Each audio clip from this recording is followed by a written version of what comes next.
Hello, Chad. How are you doing today?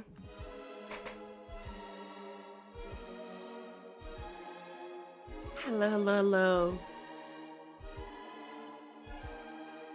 Hello, Vulu and Whirly. Sunflower, how's it going? Hello, Ludwig. Welcome, welcome.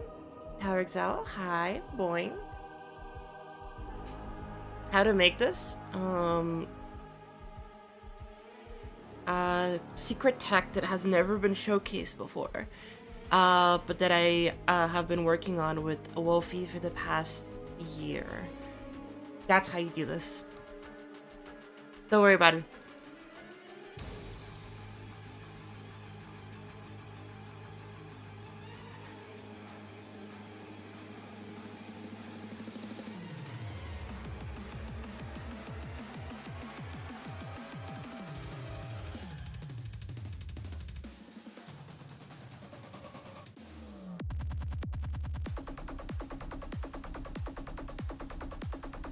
Look at how cool this texture is, Chad.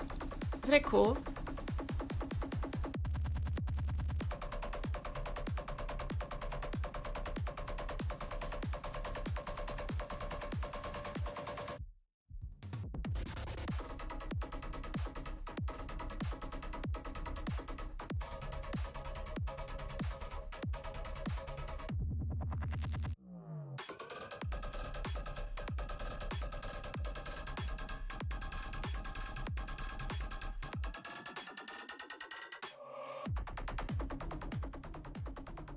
I'm not gonna say too much, but you already have all the clues that you need in order to make your own opinions on how to, on what this is.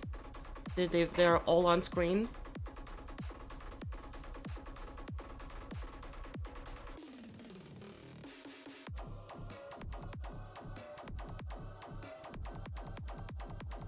They're all on screen, so you can figure that out on your own. Completely unrelated.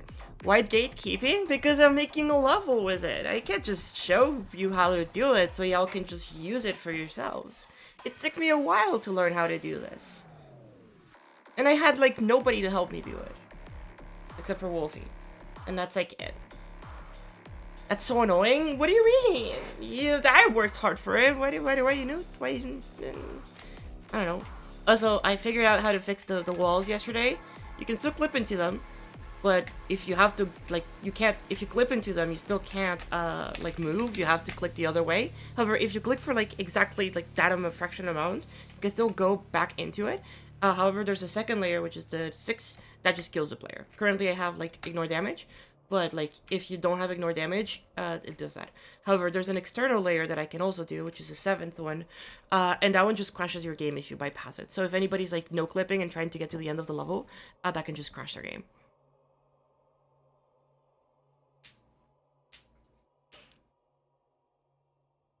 Did I know that I have a beautiful voice? Thank you. I really appreciate that. What the heck? That's so nice of you. Anyway, I will maybe at some... When we're getting closer to actually finishing this level, I have actually explained all of the effects in this level, because there are multiple effects in this level, including, no, it's not this one. There's no way it's this one. No, it's not this one. Including this one.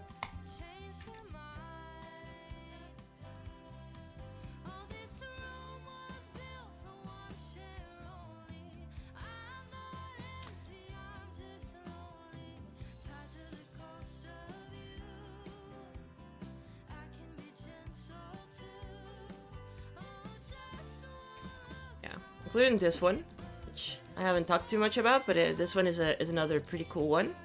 This one was used in Aperture, but this is a different use of it. Oh, I saved. I shouldn't have saved. Well, whatever. And also, because again, I'm literally just going out all effects for this level, and there's a couple of effects that I've invented over the past like year, and so I am for sure using them for this, and then the black masking. Which, to be fair, I think black masking is also used in the one you saw before, but don't worry about that. Anyway, all of that to say, hello everybody, how's it going? We're back to making the platformer in Geometry Dash. We have our custom player. We can jump, we can do small jumps, we can do, you know, as long as you hold, it'll jump. Then we can go right, we can go left, we can dash, or we can roll, I guess. I'm still not sure on the physics of stuff right now, because obviously you can cancel your roll by like moving the opposite way. So if you move and you turn around, you can double your roll or cancel your roll.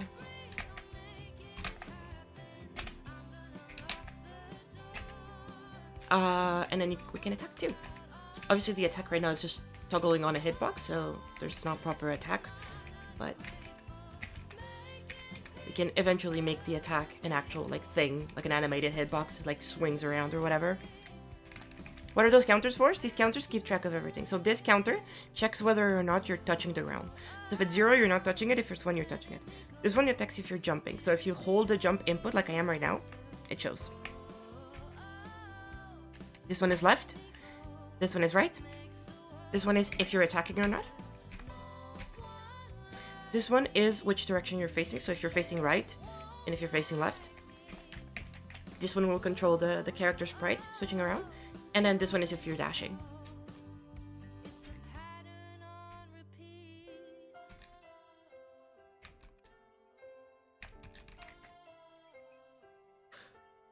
Are you planning on making some kind of audio-visual style compilation of the strengths for the platformer? Maybe. I don't know if I want to make videos. Again, I'm very bad at editing, so I have no clue. But maybe we'll think about it.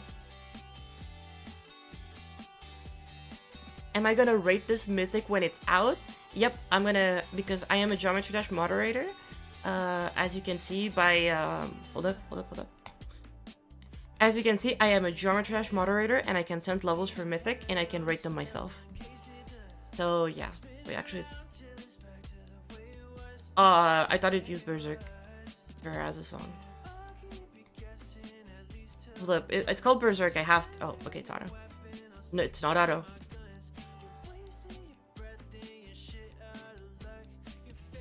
Damn. Go crazy. Berserker.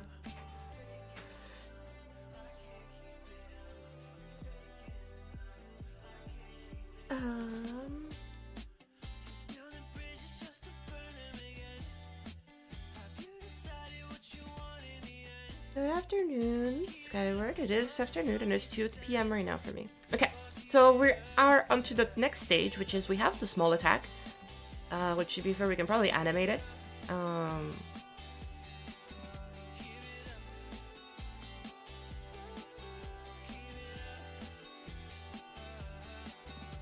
Probably animate it with a keyframe, actually, but I don't think we need to do that right now. I can probably just turn the hitboxes like this.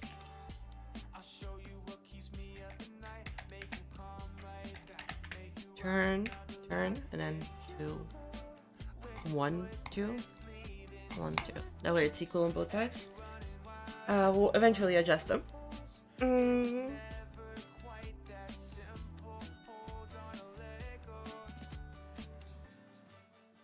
And then whenever, now we gotta do the second type of attack. Because here's the thing, chat. You know, you see how player 1 has... So. Let me show you. There are currently 3 ways to detect inputs. Obviously there's more, but I won't get into it. There is jump push, left push, and right push. And you can have those for player 1. So that's 3 inputs for player 1. And then jump push, left push, and right push for player 2 as well. That's 6 kinds of inputs. So right now we have, you know, jump, which is jump push on player 1. Left and right, which is left and right on player 1. Then we have attack, which is right on player 1. And we have dash, which is jump on player 2. Sorry, player 2. Attack is right on player 2, and then dash versus jump on player 2. But we still have no input on left for player 2. So I was thinking we could do a fast attack and then a slow attack. What do you guys think about that? You can have an attack that is like a little bit faster, you can kind of more spam it, but does less damage. And then a bigger attack that you can do more damage with, but like has a longer recovery time. What kind of game is this gonna be? We're gonna make a, basically a boss fight. you're gonna have a playable character, which is gonna have to fight the boss, and it's gonna be a little bit more like a Blasphemous kind of boss fight. If you've ever played Blasphemous, then you kind of can expect something kind of similar to that. It's gonna be very heavily inspired by it.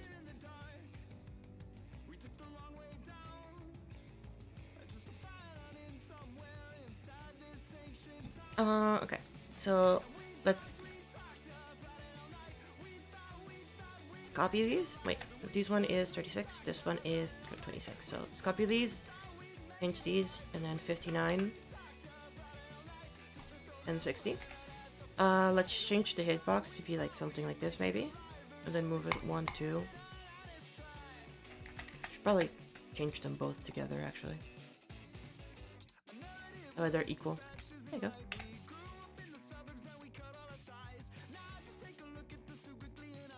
So, where's the weapon initialization? Hacked, here it is. So it's 59. I swear to God, chat, I typed 59.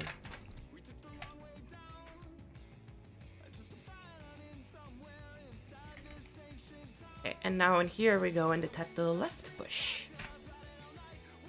Still goes on 60.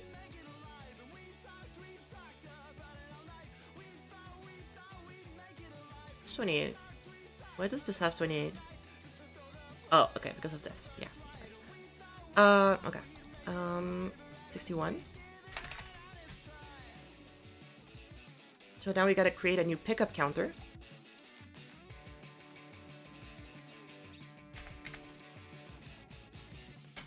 Nine, because we gotta keep track of that. Now we take this one. This one's gonna be 61. We're gonna put it 9. So now if this happens, it's 9. And we do need to keep track of the instant counts to activate the stuff. So this is also gonna be 61. This is gonna toggle on 62. And this is gonna toggle on 63. These are gonna toggle the weapons respectively. So 62 will toggle on 59. And 63 will toggle on 60. So that way this activates each different thing. Is anyone in chat following what she's doing right now? Jesus Christ. Okay, the instant count right here is checking which direction we're looking. If we're looking left, then I want to toggle the hitbox on the left. If it's checking right, then I want to toggle the hitbox on the right. Okay? That's what we're doing right now. Then we have another spawn trigger here, which is the cooldown, I think. This is the cooldown, which is going to toggle everything off after like a certain amount of time. So if this is a quick attack, then I want the quick attack to last like 175.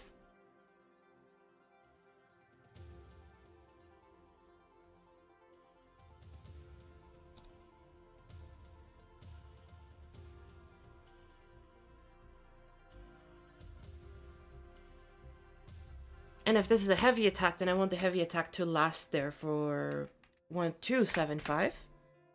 Afterwards, next free is 64. So this will toggle on 64.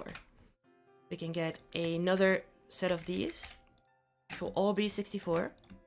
This will pick up 9 and revert it back to 0. That means we're not attacking anymore. And it'll toggle off 59. And it'll toggle off 60. Afterwards, we have these over here. So this one, we gotta give it 65. So when this click happens, I don't want it to happen again. I want to disable it. So 65 gets disabled. And then this is also 61, I'm pretty sure. This is 61. So this gets triggered by clicking. And after a certain amount of time, which is the cooldown for this weapon, and this might be too much for this one, but let's put 75 for now. It'll re-enable it, so it'll re-enable 65. And this needs to be 66. So now, if we click on this button, we have the quick attack. And if we click on this button, we do not have anything. Why? What did I do?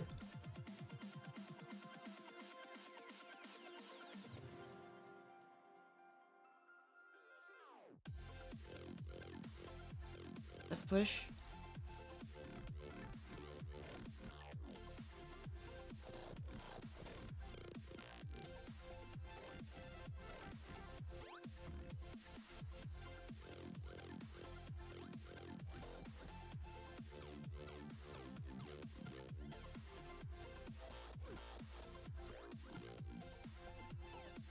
Why is it not working?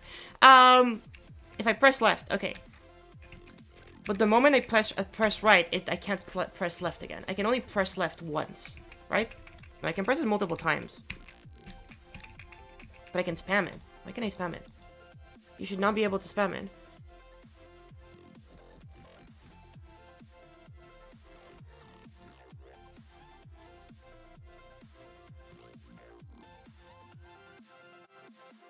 What kind of game am I making? I'm making a boss fight.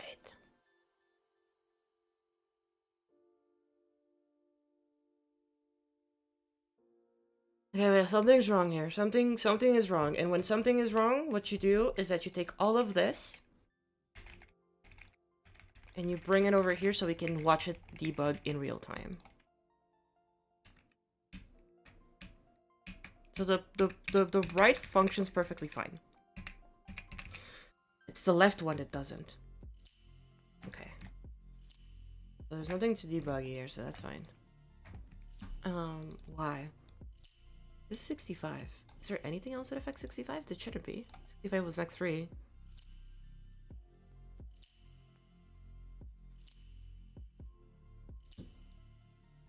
This is one of those moments where order of operation matters and the pause is happening before everything else. Which could happen, I guess.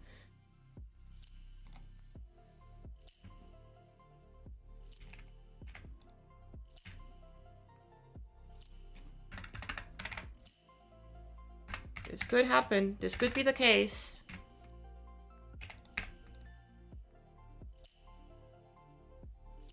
D8.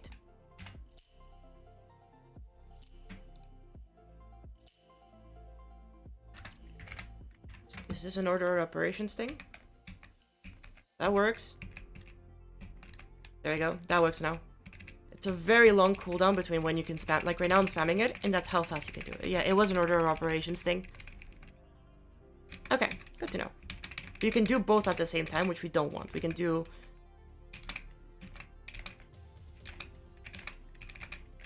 I mean, it's kind of funny, because, like, you can do both, and I guess that would, like, double stack damage.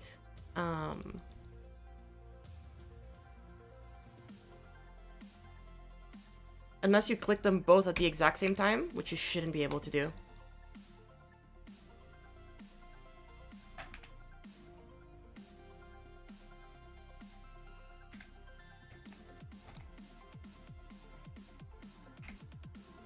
So we can check with an instant count here. This one will check if 9 equals 1. No, if 9 equals 0. It's a new group here, 69. Give this one 69. Let's give this one 24. If you're not pressing 9, then you can do all of this. And then with same thing over here. There should be 70 in that case. And then 61. And this is if 5 equals 0. So now you shouldn't be able to press them both. It will just take priority one over the other. Okay, now it's only taking priority for one.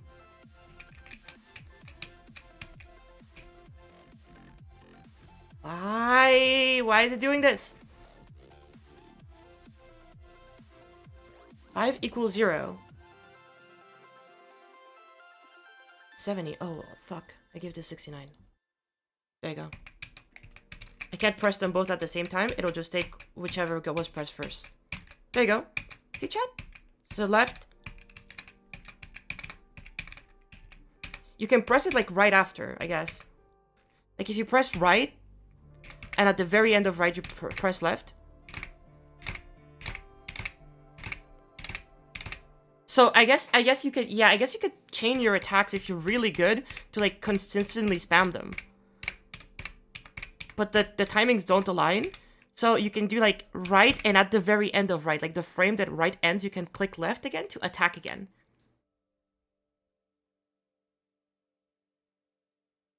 Maybe have the heavy attack be something you charge.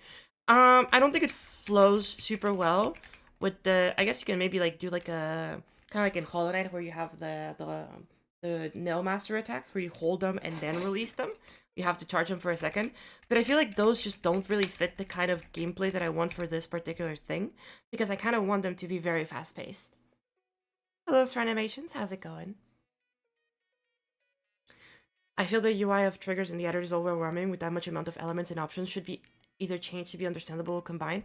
I think there should be a simplified editor for the triggers. I think the triggers have a lot of potential and a lot of things in them, but like a lot of the time you don't need all of this information.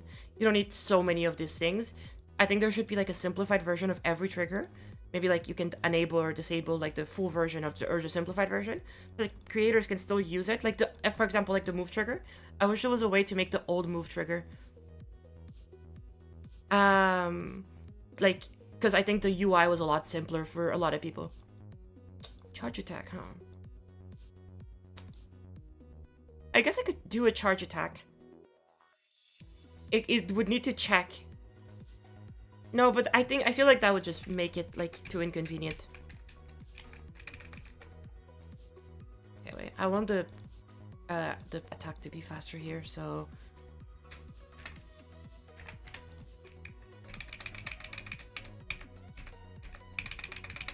Okay, now that's as fast as you can do it. So maybe 3-5.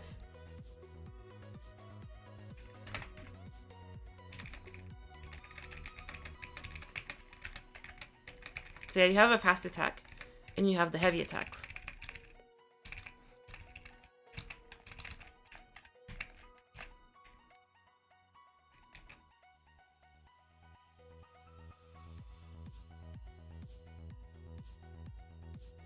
Advanced Follow does a great job at making the interface simpler because it has various modes. Yeah, I agree. I think the Advanced Follow is like very, very nice because of this. Like it gives you different options depending on what you need, you know? Because you don't need all of these options all the time.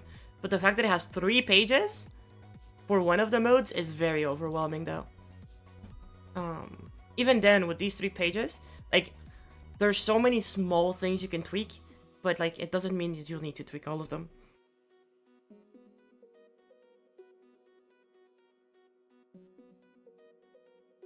Okay. Let's see. So now we have the both attacks. We have the dash.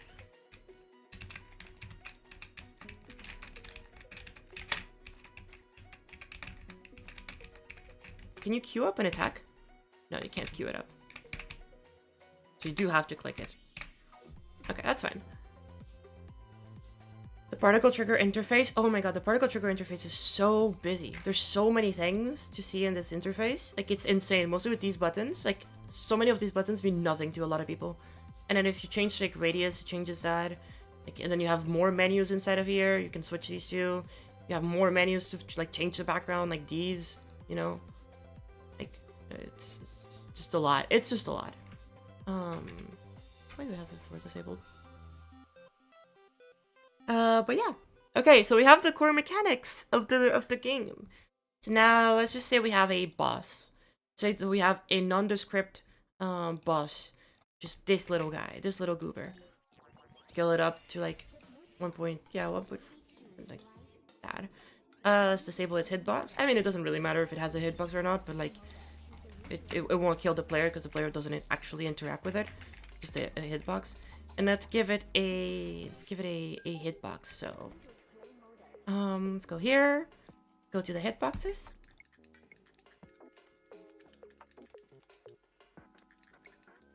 And let's take the next block ID, which is 7. You say that this block is dynamic. So that we have a boss. Now it's the next step, which is we gotta make the hit detection.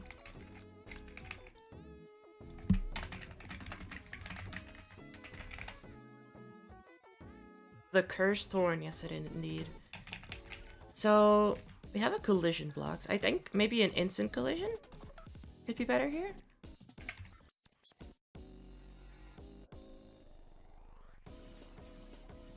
Because I want it to only happen once. I don't want the collision to happen consistently. I just want it to happen once. So if block ID 3 touches block ID 7, just the player does damage, it hits the thing. If it does, which is next for 71, it toggles 71 on. Spawn trigger, multi-trigger. This gets triggered by 7. And when that does, obviously we have to like heal the adjust the boss health, which we do need to create. So let's just like leave room for that. But we do, I want the player to get knocked back, like a little bit of knockback. So give this 71. I want to check which direction the player is facing.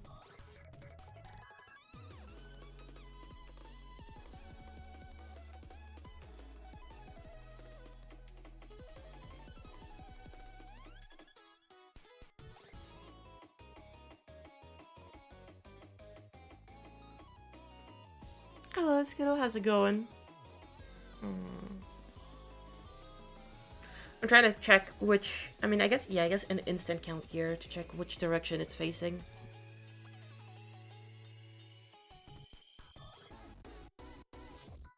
Oh, we check, as per usual, we check 6. If 6 equals 1, then it's facing left. Total 72. And if 6 equals 2...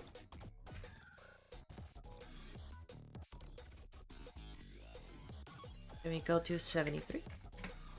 So this is 72. So if the player is facing left, then I want the knockback to be to the right. So a slight knockback to the right.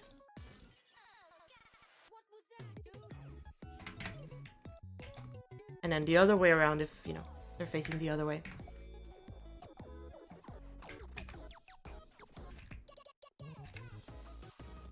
Okay, that did not work.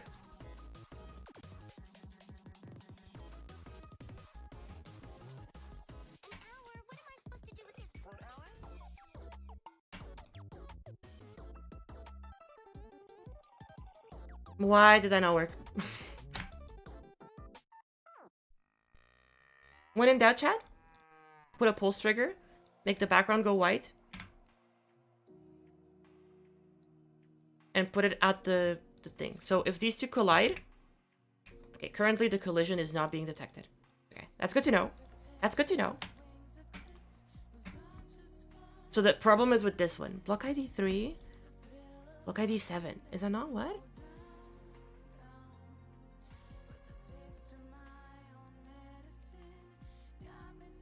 Is it because it's 7? No, but that should still trigger it. What if 1 and 7 connect with each other? Well, they're very clearly connecting with each other.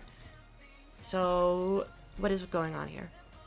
Activate a group with collision block using block ID and block ID collide or do not collide. The condition is only checked when it's hit and never again. Make sure that one of the blocks have dynamic block enabled. So both of them can't be dynamic? If both of them are dynamic, it doesn't work. No?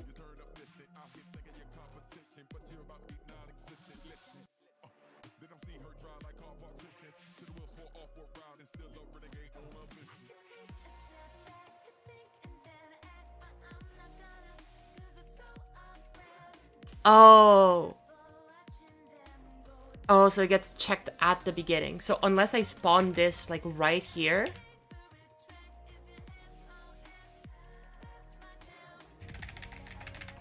You're right. You are correct. No, you are correct. You are just correct. I can't use it like that. I thought that that would work, but no, I guess not. I guess I do have to do it like this.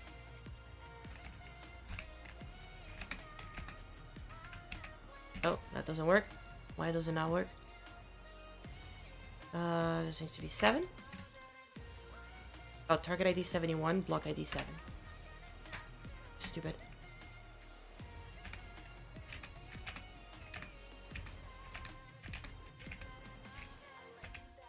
And it does create the... You can see that the hitbox, you're being pushed around.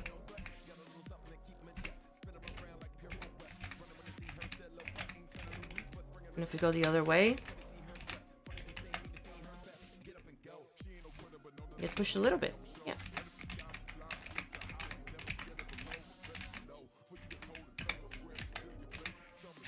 I think maybe 7 better as a number.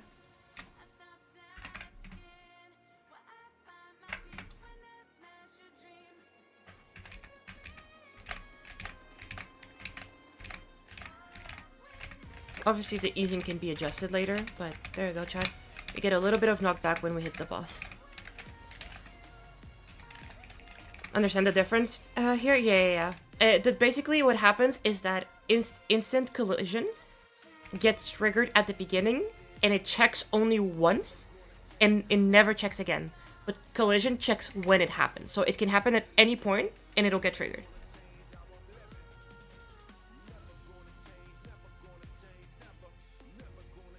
Okay, so that works.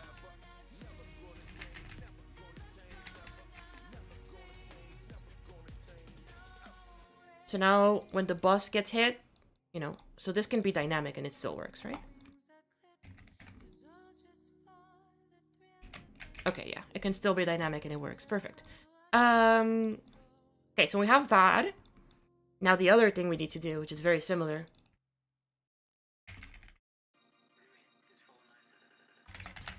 Player damage. So what if instead the player, which is block ID 1, hits an enemy?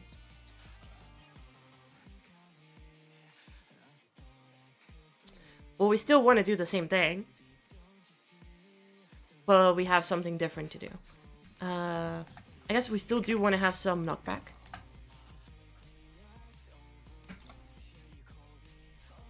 This is 75, 76. So if the player hits the enemy,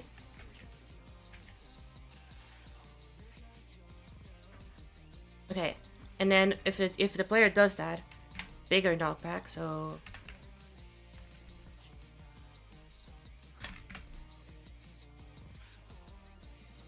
bigger knockback, we are gonna disable player input here, so this would be 75 and 76. We're gonna disable player 1 and 2 controls for like a second. We're gonna disable the boss hitbox, maybe? Because we can't disable our player hitbox, else it just falls. Like if we toggle off this hitbox, I mean, maybe I have another hitbox, which is the actual hit. I can have another hitbox. We can disable 8, which 8 is the one that actually takes damage. Yeah, let's do that. Let's do that. And then let's give a special group to 8. 77. So we toggle off 77.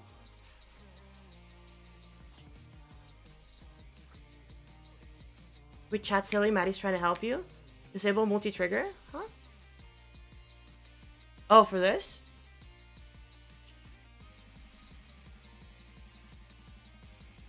No, but I do want it to multi-trigger.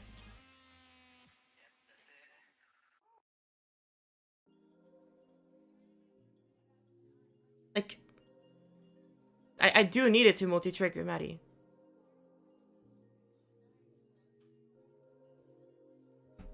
Wait.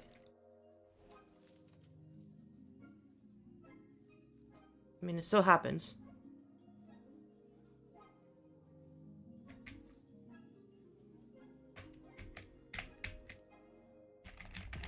Oh.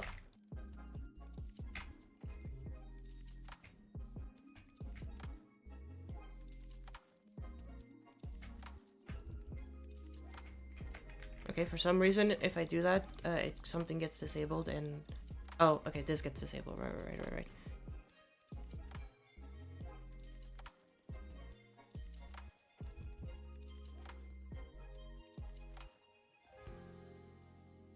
Is that not how collision works? Okay, so here I don't want it to multi-trigger. Because in this case...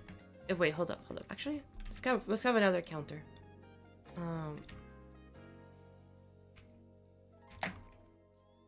Hold up, chat. We're gonna create another counter. This is just a temporary counter.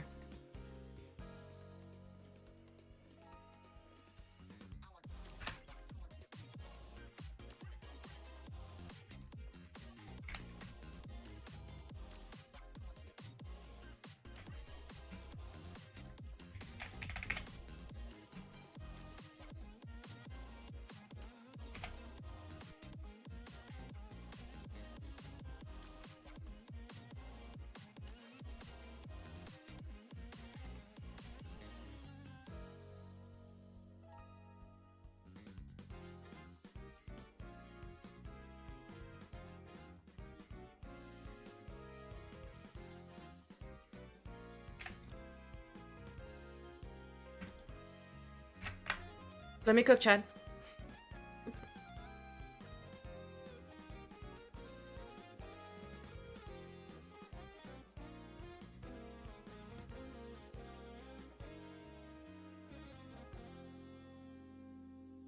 As long as it's larger than 0. We're gonna take 0 to a -1. And we would take our trade of 78. Yeah, 78. Okay.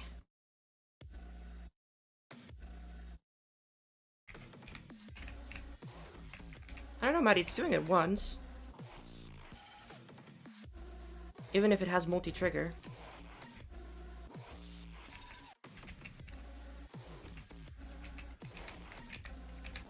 With the multi-trigger or without it, it's still doing it. It changes like nothing. At least about the collision for the... Oh no, it is doing it twice. That right there did it twice.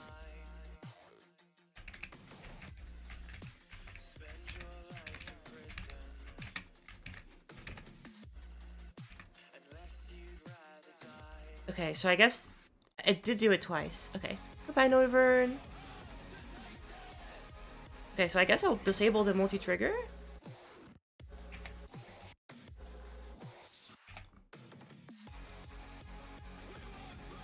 As long as this is larger than 0, total 79.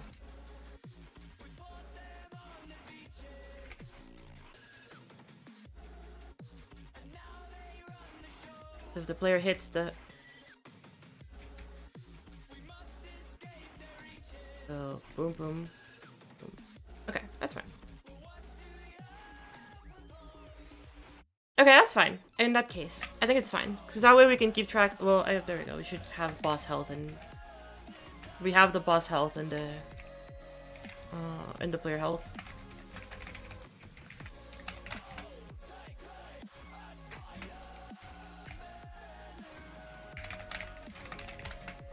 Oh my god, I keep typing the J at the end. There we go.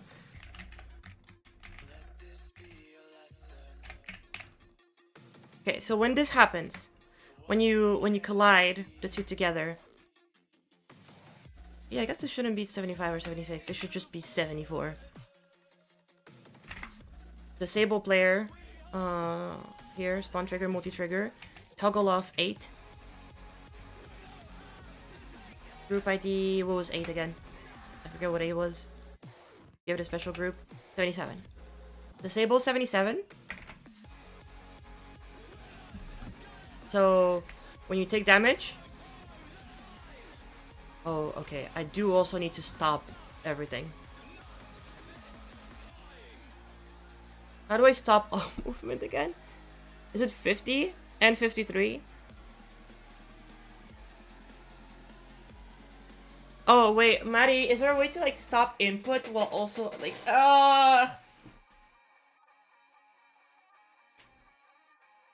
Because, like, it never lets go, I guess. It's 50 and 50... Yeah, it should be 50 and 53.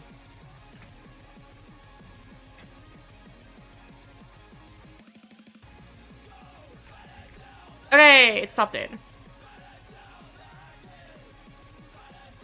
Read up. I am reading up. What am I reading?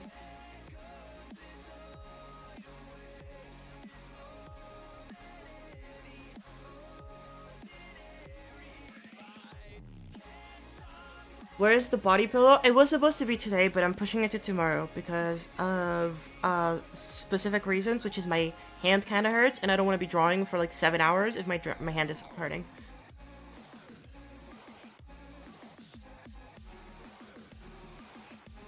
No, it is gonna be tomorrow, but my hand is hurting, so. But my hand has been hurting, so I was like, I'm not gonna be drawing for 7 hours today and be hurtful. 7 hours? I expect that's what's gonna take me to draw 2 characters. I asked if you wanted to chill. Where? Oh, all the way up. Jesus Christ. Yeah, you can call me. Yeah, I'll call you.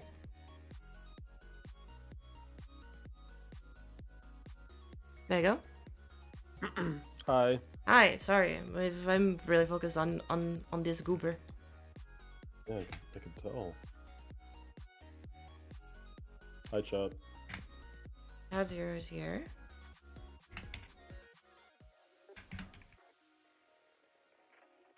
And say hello to him if you want to. If you don't want to, that's also fine.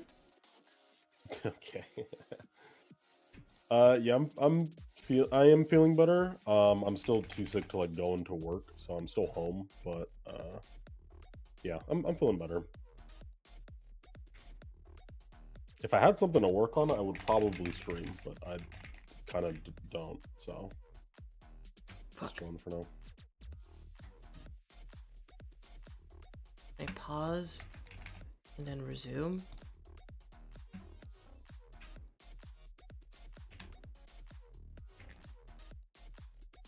No, I don't want to pause and resume. I just want to stop them. No, I can't do that. I can't do that. But I do need to stop player movement. So how do I stop player movement? Oh wait, I just re-enabled them with 54 and 55. Right?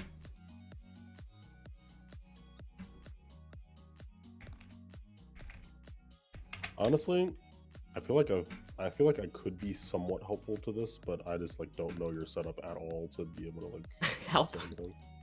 Yeah.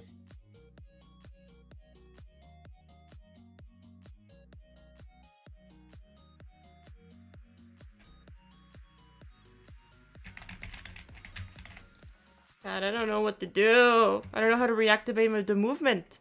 Because when you do stop trigger, it like stops the event, but the events don't happen again, I think. Because the events only get triggered at start. I don't want to stop them. Yeah. I just want the player to not move. Just like...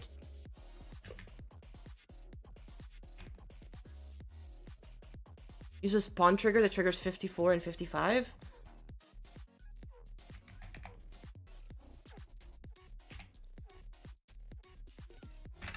Four, 5. With a delay. Oh, it works. Yeah. Thank you, Maddie. It works. Yay. No, you're right. Because this reactivates them. Yeah, and if you hold into the boss, okay, it won't just kill you. You have to actually go into it again and be stupid. Okay, so now when you dash, you also should disable Hitbox 8. So disable 77.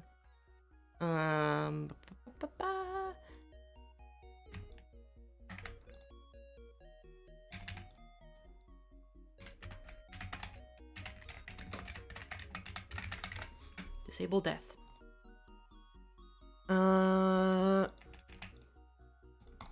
Init weapon. Init attack.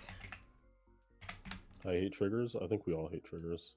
Light attack. Honestly, I hate triggers. I wouldn't even mind triggers.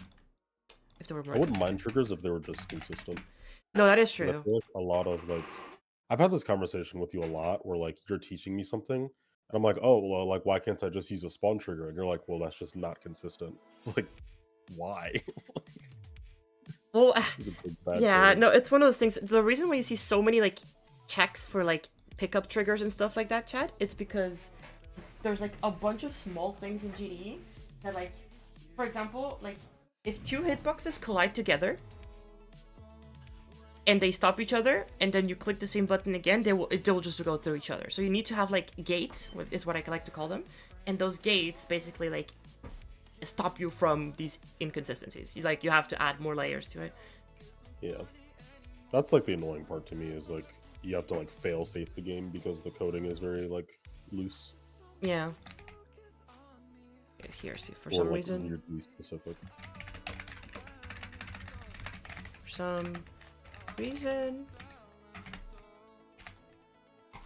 This is needed. I still Yeah, it's very inefficient. understand. Still don't understand. Super inefficient and super unintuitive.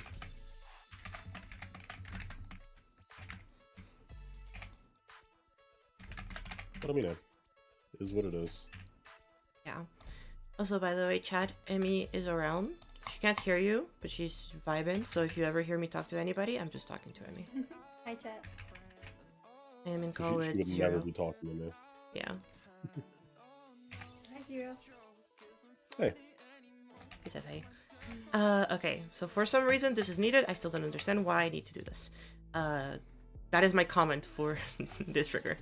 Please, chat, do not ask me why this trigger exists here. I genuinely do not understand why, but it breaks things if they don't do this. Geode exists for several years now, and nobody ever tried to make a language API mod from my point of view. Why? I think it just takes a lot of time. There's so many triggers, so it's just like impossible to like do that. I mean, you have to realize like everything in Geode is just voluntary. Like, Yeah, it's just people making these stuff for GD, you know. Okay, we're good. Chat, do you want to have a funnier way to kill the player than just a spike? Because we can change this into like anything we want as long as it kills the player. So, tell me about it whenever you feel like it. Okay, wait, do we need to disable 8 when we dash? Or reroll. Where's the dash? Dash. Perfect. I fucking hate this. This is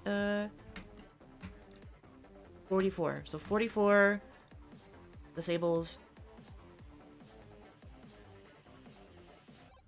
I guess here, yeah, we can do that. 44 disables 77. And then afterwards, when it re-enables everything, then it re-enables 77. So now if you dash, the hitbox of the player will be gone. I mean, you can still have the physics hitbox, but the for the damage in hitbox won't be there. So unless you dash into the enemy, in that case, then you will get hit, you know. But if you dash into the enemy, you won't take damage until after. Ooh, damn, you take damage fast. Damn, you take damage fast, okay. Maybe we can live more invincibility frames. I feel like right now it's pretty... Yeah. Boom, boom. Okay, yeah. You see, I mean, come on. You're getting hit now at that point because you're stupid, so. Okay. Because you do get to move. How hard is this meant to be? Oh, sorry? How hard is this meant to be? So, my original idea was to make this a top 1 extreme platformer demon. Oh, okay. But Yeah, then I was like, that won't be fun. So what I told myself is if I do top 1 extreme demon platformer, I can just have like a showcase mod that like gives you infinite amount of health. It doesn't make it easier, it just gives you an infinite amount of health, so you can fuck up as much as you want. Which is easy now, because you can just add like... I feel like, I mean, this would just have to be a really long boss if you want to do that. Like, top 1 platformers are kind of crazy. Yeah, it is true. Maybe, chat, maybe we shouldn't disable player inputs, so you can still move. Wait, hold up. Maybe we shouldn't disable player input. Maybe we should just disable the hitbox. That way you can still move around even if you get hit. But then you have invincibility for just a certain amount of period of time. I'll keep these around, but I'll make them, I'll disable them and make them touch trigger instead. I think that's maybe better. Hello, Shishi, how's it going? Welcome, welcome.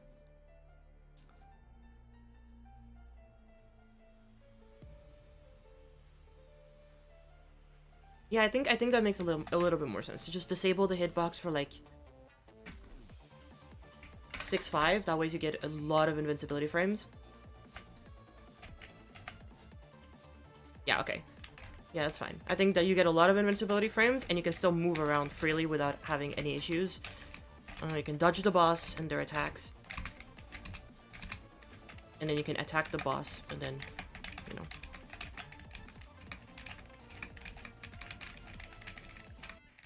I feel like when you attack the boss, the knockback on the boss is, like, not great right now, so for now, let's just spawn trigger them.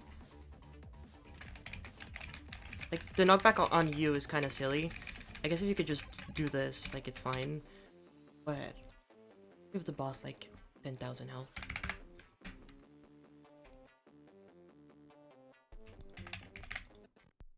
Oh, hello? Okay. Should we have a knockback on you, Chad? Because I feel like the knockback on the player is, like a little bit... It doesn't flow as well. I feel like either the knockbacks should be like I don't know. like kind of exaggerated, so it immediately puts you into a safe zone, or there should just be none. Yeah, I think there should just be none. You're right. A knockback is basically when like something pushes back. So if you hit, like for example, if you like hit a desk with a lot of strength, then like you're gonna be pushed back. Oh, so yeah, there's a... But yeah, I guess maybe we shouldn't have one. Makes Okay. it easier to track your player too. Yeah, I agree. That way you can still maintain the control of the player. Okay, that's good. You can also make these hitboxes, which is what I've been thinking of doing, a lot taller, so that instead it's just like a boom. Even though it's a swing, it just covers all of that, you know? Which, like, I think just makes more sense.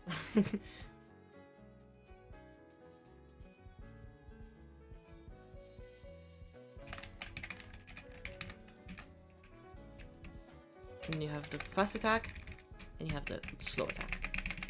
And then the slow attack, I guess, does double damage. I can increase this one.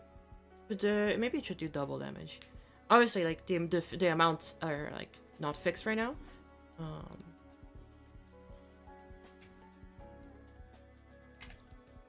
So block 9 toggles on 72.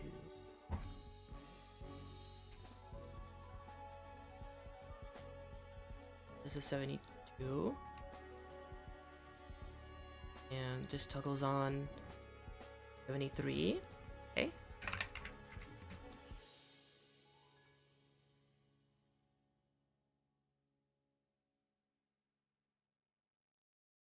This is 73, and then this does -2. Okay, so if you do small attack, it removes 1 life, and if you do big attack, it removes 2. Great. Great. Great.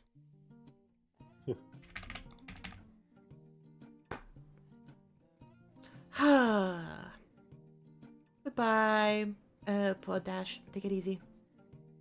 Have fun going outside. Enjoy.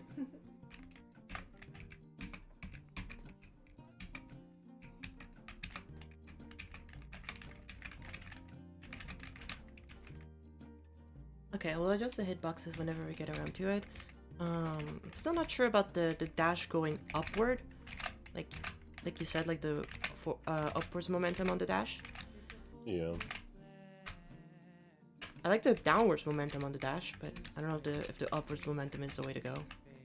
But I don't know if there's an easy way to check that.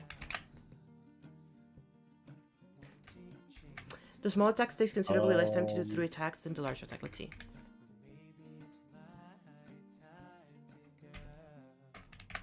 One, 2, 3.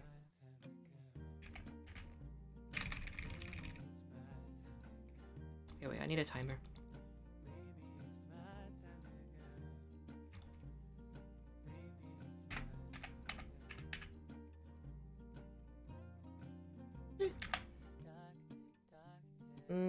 Okay.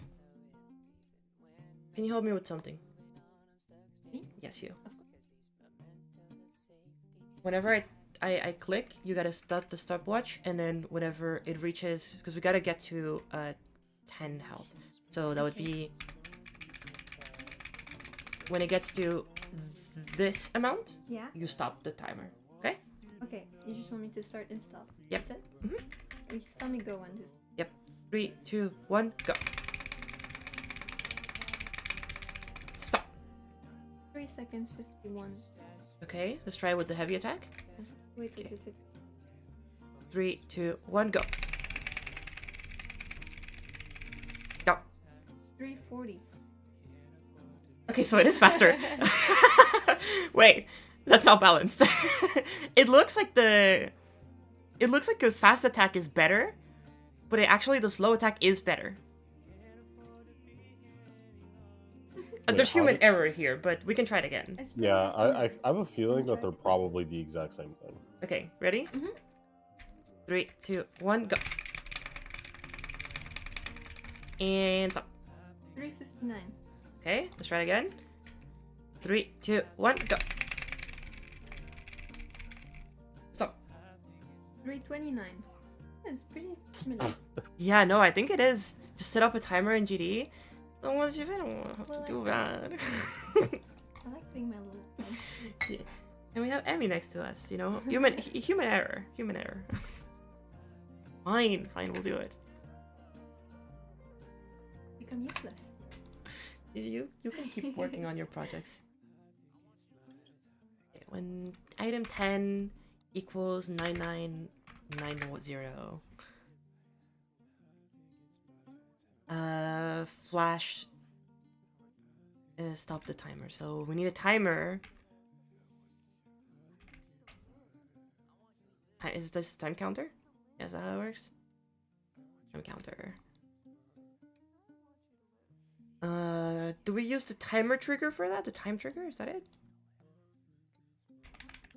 Just to see, I don't think that Leah, and I guess correct me if I'm wrong, I don't think she's even mentioned having, like, small enemies. No, there's one enemy. I think it's just one, yeah, it's just like one boss. It is one singular boss because it's more think about it more like a Dark Souls boss in the sense that you're basically 1v1ing. Again, kind of like I keep bringing it up like Blasphemous. You're basically 1v1ing. And the boss will be very fast and the boss will be really cool. And there's another mechanic that I want to add, but I haven't talked about it yet. There's going to be a parry. So if you attack a boss attack... Suppose? Huh? Sorry? Wait, did you say something? I said the platypus? The platypus. Parry the platypus. If you attack a boss attack, it'll disable your hitbox so you won't get hit, but also it'll damage the boss if you're in range to damage the boss. Spawn trigger once whenever you first hit with the collision. Wait. Set up a timer in GD. Spawn trigger once whenever you first hit with the collision, and stop it once the counter reaches 990. The stop time trigger. Stop time trigger? What the fuck is that? Is it this? Target ID spawn with stop time is hit. If the fast attacks do the same damage over time, they just seem better. Yeah, I think that's kind of why I suggested like the charge. Mm-hmm. Like in reality, like the damage over time for the heavy attacks is better, but there's like some added difficulty to using them, so you're not really like incentivized to use them so much because you might get damage. Thank you, Maddie. from it,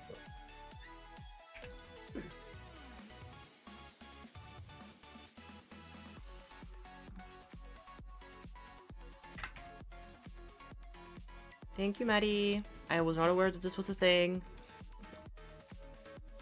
So, then we need to have a collision trigger.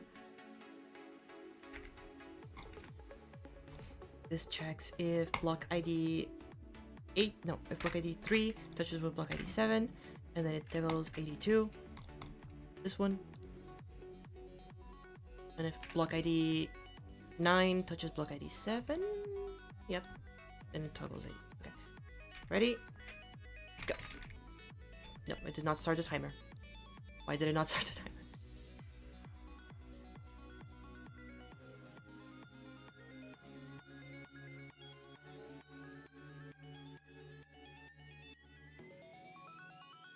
You start it with a normal time, so you can't start it with a control? Okay.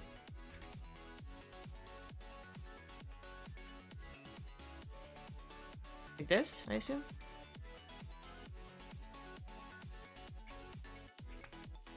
Okay. Got it. Okay.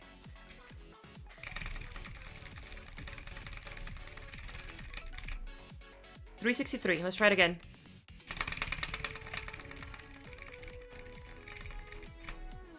$377.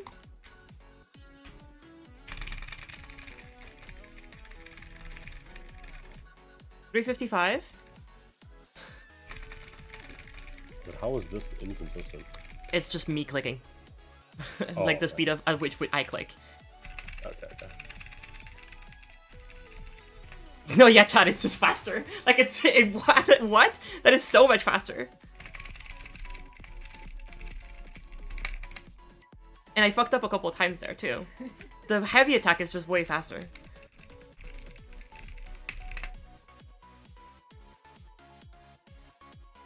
I wonder if a mix of small and heavy attacks is better.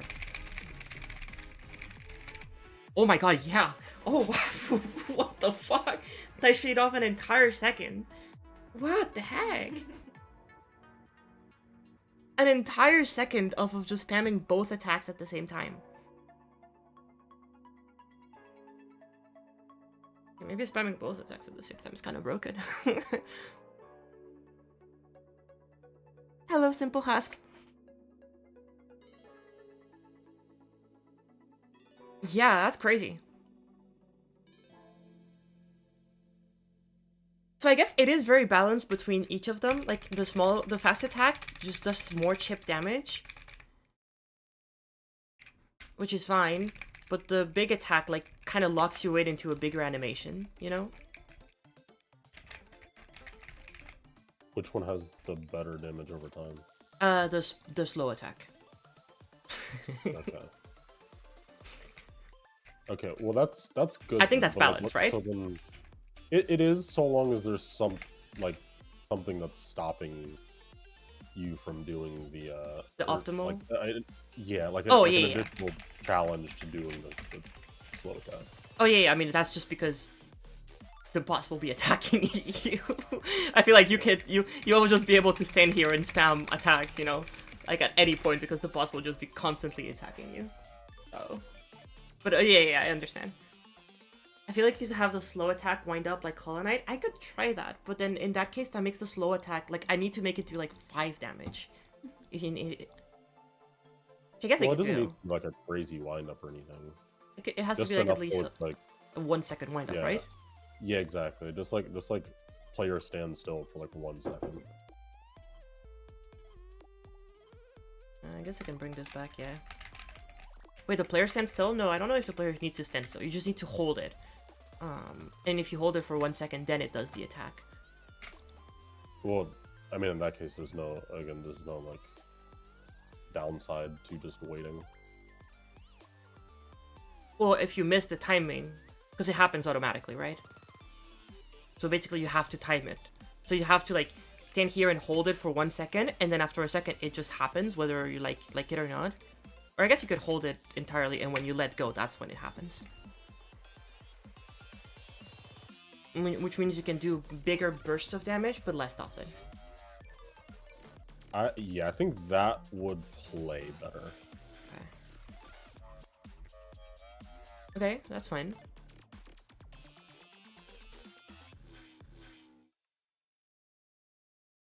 Okay, that's fine then, in that case.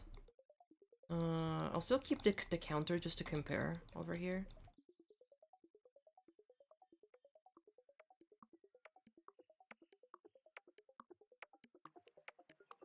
So, how do we do this? Well, X free 83.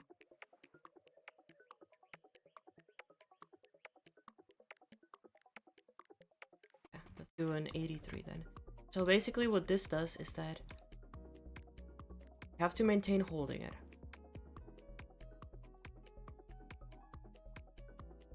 Do I have to create another timer?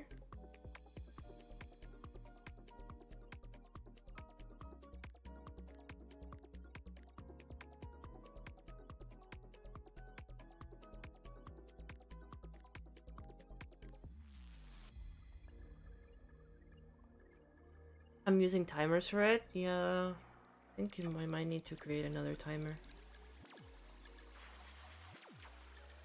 Okay, so we put a timer here, which is 83.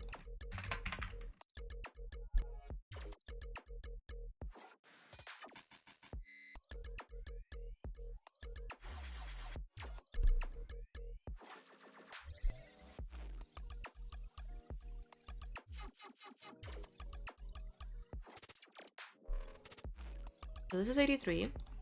This will toggle item ID 13, which let's just have it over here because why not? Debugging. We love debugging, right, chat?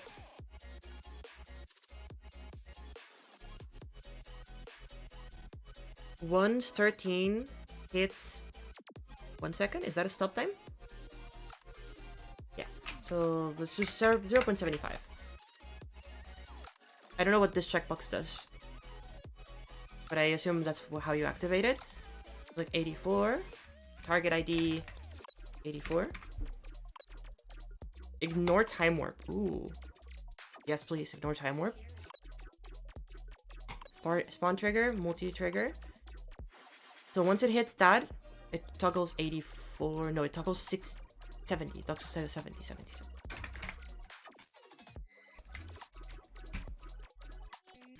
Oh, there you go.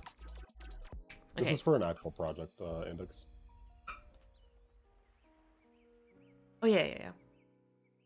I already have my experiment, which was making this exact same thing, but without the custom player before.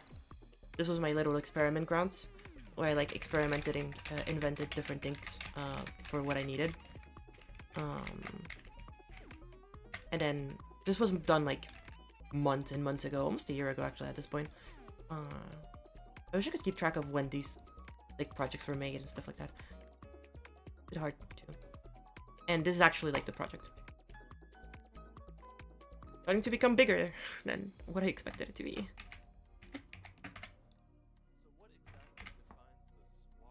They usually do. Yeah.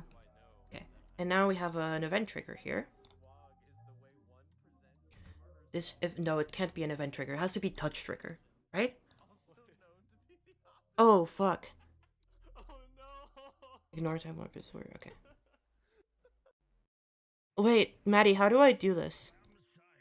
Because once it gets triggered, the event trigger will keep happening again. I guess I gotta disable the event trigger, right?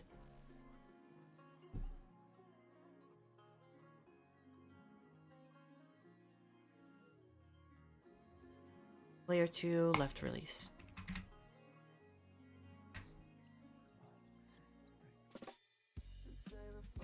So now I have to disable 84 at some point here. I guess I have to do a stop 84.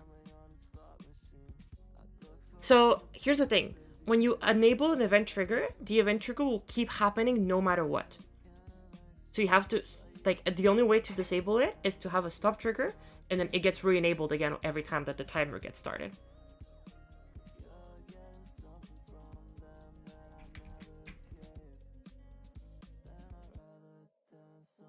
Hello, Neon Player. How's it going? Okay, so at some point here, after this happens, at the end of all this, I need to disable the event trigger here. Do I do that again? I assume here I would just copy this, make it 84, so that it doesn't happen again.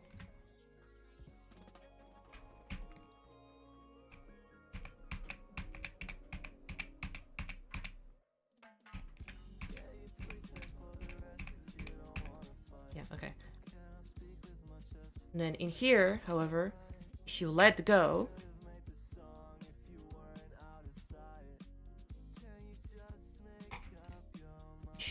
before the timer's done,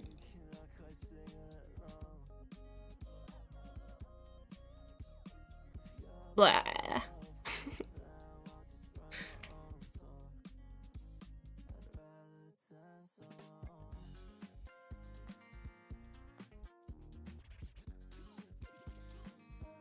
If you let go before the timer's done, it toggles on the next free, which is 85.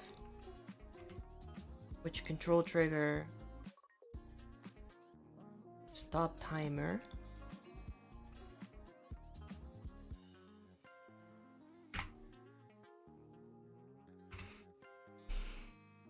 But then I want to disable this too. But if it does reach, I want to disable this. I want to have a stop trigger here. Stop this one first. It's 86. Stop 86. What difficulty will this be? Very hard. Really, really hard. Think of like the hardest thing that like you've beaten, and then like harder. Yeah, there we go.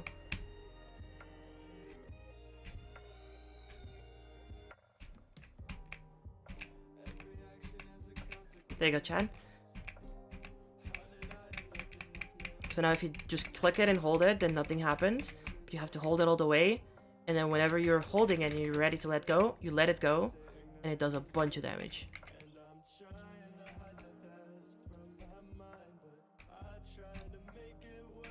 Okay, now it also means that the cooldown on the end, like the end lag, is really, really big right now, because after you hit, there's like a fucking, yeah, there's like a fucking huge cooldown, which shouldn't be there. Yes, there'll only be one goober trying to fight you. But he's gonna be a really big, really strong goober. Yeah, it's a huge goober. Yeah, massive goober.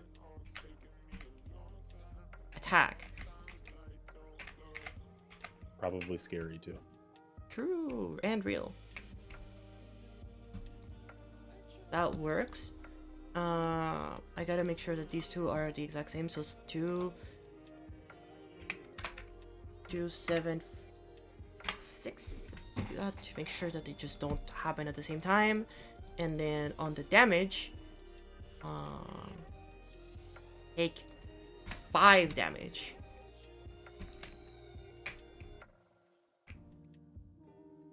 Jesus Christ, that is quick. Maybe that's too strong. Maybe 5 damage is a little bit too strong, Chad. Maybe 3 damage. How about that?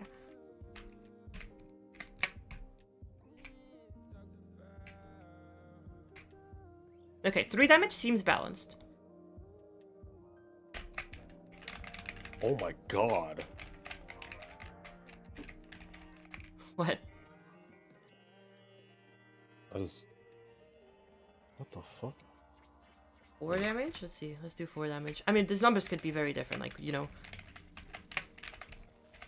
Okay, wait, hold up. I keep fucking up.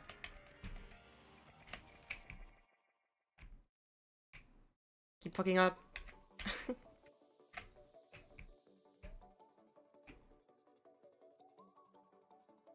Okay. There's a lot of human error here, but, like, that's pretty good. It is still definitely faster as a 4. Yeah, it's still definitely faster than 3. But it feels more fair. Obviously, these numbers can be tweaked. This can be like 20 and this can be like 10. It has to be faster, but you have to wind up. Yeah, which makes it a little bit more uncomfortable. Okay, I agree. Wait, what? I'm like actually paying attention. You're okay. Basically, the technically speaking, the slow attack is technically speaking more efficient for damage over time. But since it takes longer to load up, most players will probably not feel comfortable with it, even though it's 100% always better. Because they probably would prefer to have more consistent damage instead of like the bigger like swings, you know. But if you could hold an attack and then release a nuke or something, that's what basically happens. You're holding it, and then when it's ready, whenever you're ready to let it go, you release it, and then it does big damage. Well, it's only more efficient if like You're perfect, you basically. release it. Yeah, if you release it right after it's ready every time and you hit it. Yeah, which again will likely never happen. Yeah. But it's like by all intents and purposes, the damage is just better. But obviously, for most players, they won't notice that because they won't play perfectly. They'll have like some mistakes. They'll start dodging the boss. They'll like move around, and eventually they'll realize like, oh, maybe I could just do big attacks, and that'll like help me in the long run. Because if you can't attack the boss that often, I guess it depends how you play. If you play very aggressive, then small attacks may be better, but if you want to play more passively, then the big attacks are more worth it. So now you have two different ways of playing, and it gives you a little bit more variation, Well, maybe this is getting into like too into like the nitty gritty. I don't know if you figured this out yet, but like, is this going to be kind of like a Souls-like game where like you have like theoretically like low health where the boss can kind of like two-shot you? Oh yeah. Or You like, you get you die. You will die very fast. But again, that's why we have showcase mode, which is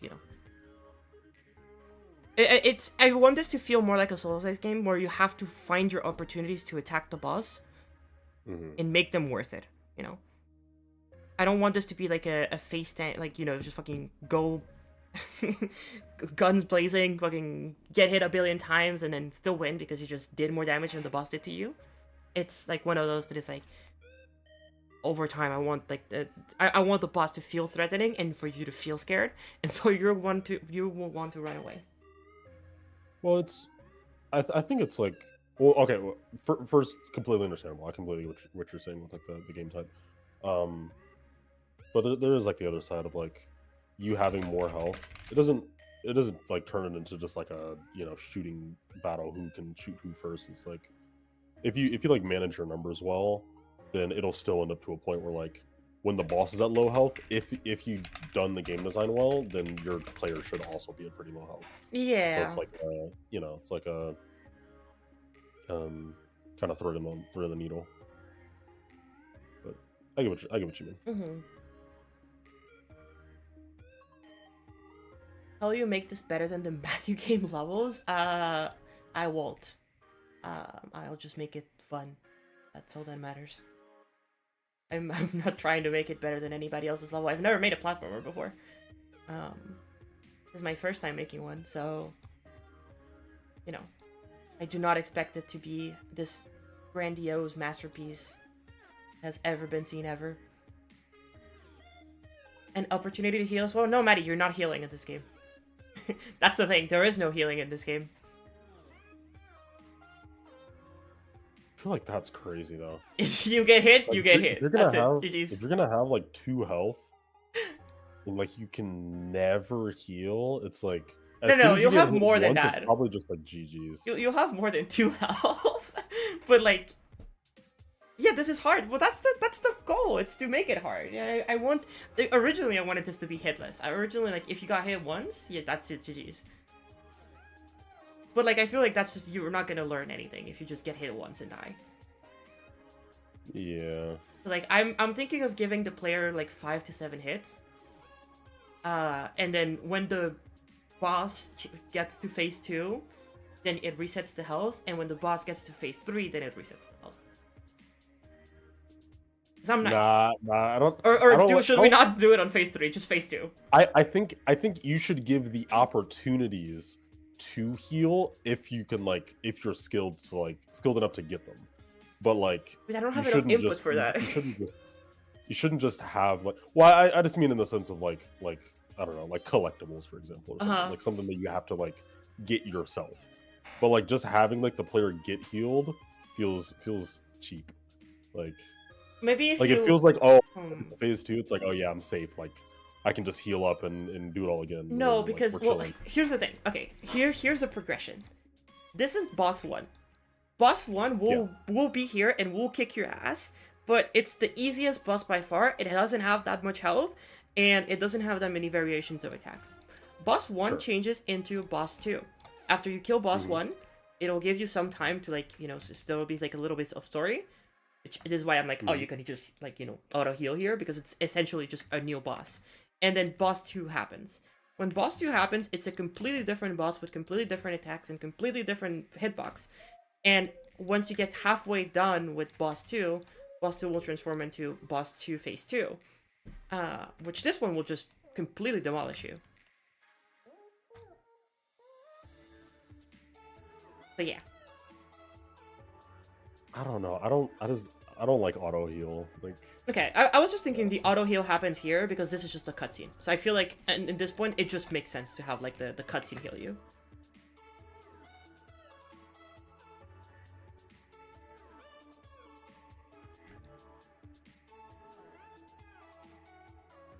I just don't want the player to heal. That's it. I kind of don't want the player to heal because I feel like it's.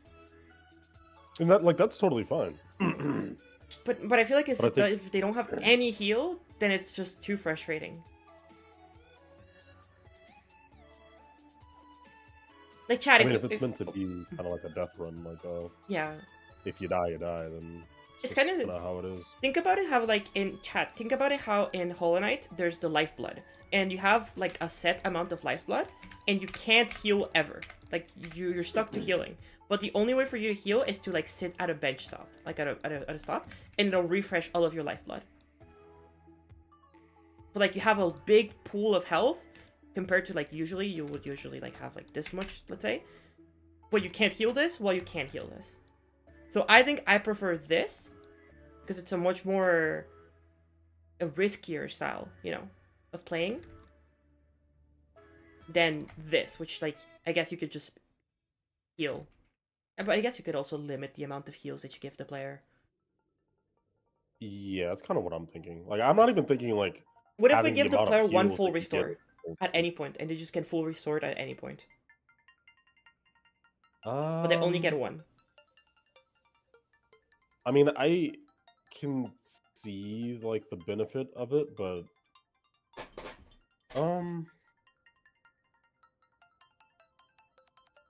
one full heal that you can use at any point. Yeah, because if you have like 10 health and you can use it at any point, it's like high risk, high reward, I think. Like you've used it. You can use it at the beginning, you can use it at the end, but like you can use it whenever you want to. But it brings you back fully. It basically gives you an extra life.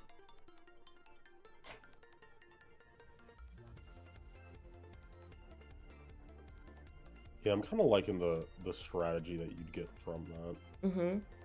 Because you could like maybe like start hitting the boss. Like what you could do is like you could start hitting this boss and tanking some hits and like damage boosting through it, you know? And then take your opportunity to heal like as you kill this boss. And then when it turns into the second, like now you have your 10 heals and you can play a little bit more passively. Or the opposite. You could play super passively the whole time. When you're low health, you can get back your 10 heals and you can start whacking the shit out of it because you now have 10 lives. So if you're close to beating the boss, then you can rush it. You know? I feel like it allows for a lot of variety in playstyles to have the full heal.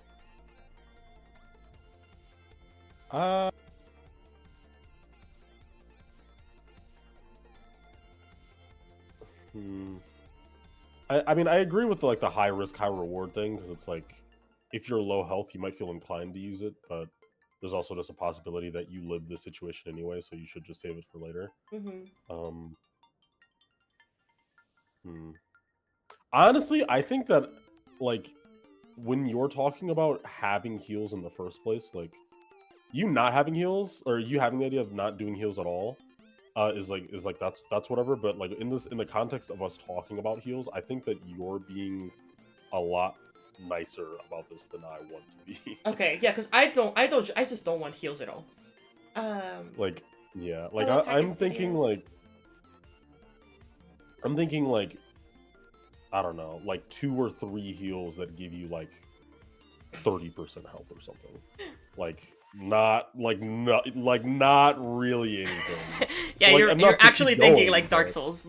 Fucking, Yeah, like easily- I'm not trying to give them any cushion to like get out of this situation. Like, yeah, no, I do feel like full heal is like kind of broken because it's like that's a GG's, you get like the full thing back. Yeah. Because like when you think about it, like a full heal it might be risky down the line, but whatever situation that they were just in and they were like scared of dying from, They're not it's just feeling it GG's. anymore. Like Yeah. yeah, like they're not dying at that point anymore. They have full health. They can kind of do whatever they want. And like that might come back to bite them later, but like that adrenaline is kind of just gone because now you're fully. Well, I think no, but I think that's kind of funny because imagine like you're in the first boss, you get to 1 health and you use the full heal restore, and you're like beat the first boss and you're like, yay, I did it! And then there's just a second boss that has 2 faces and it's even harder. It's like, oh fuck.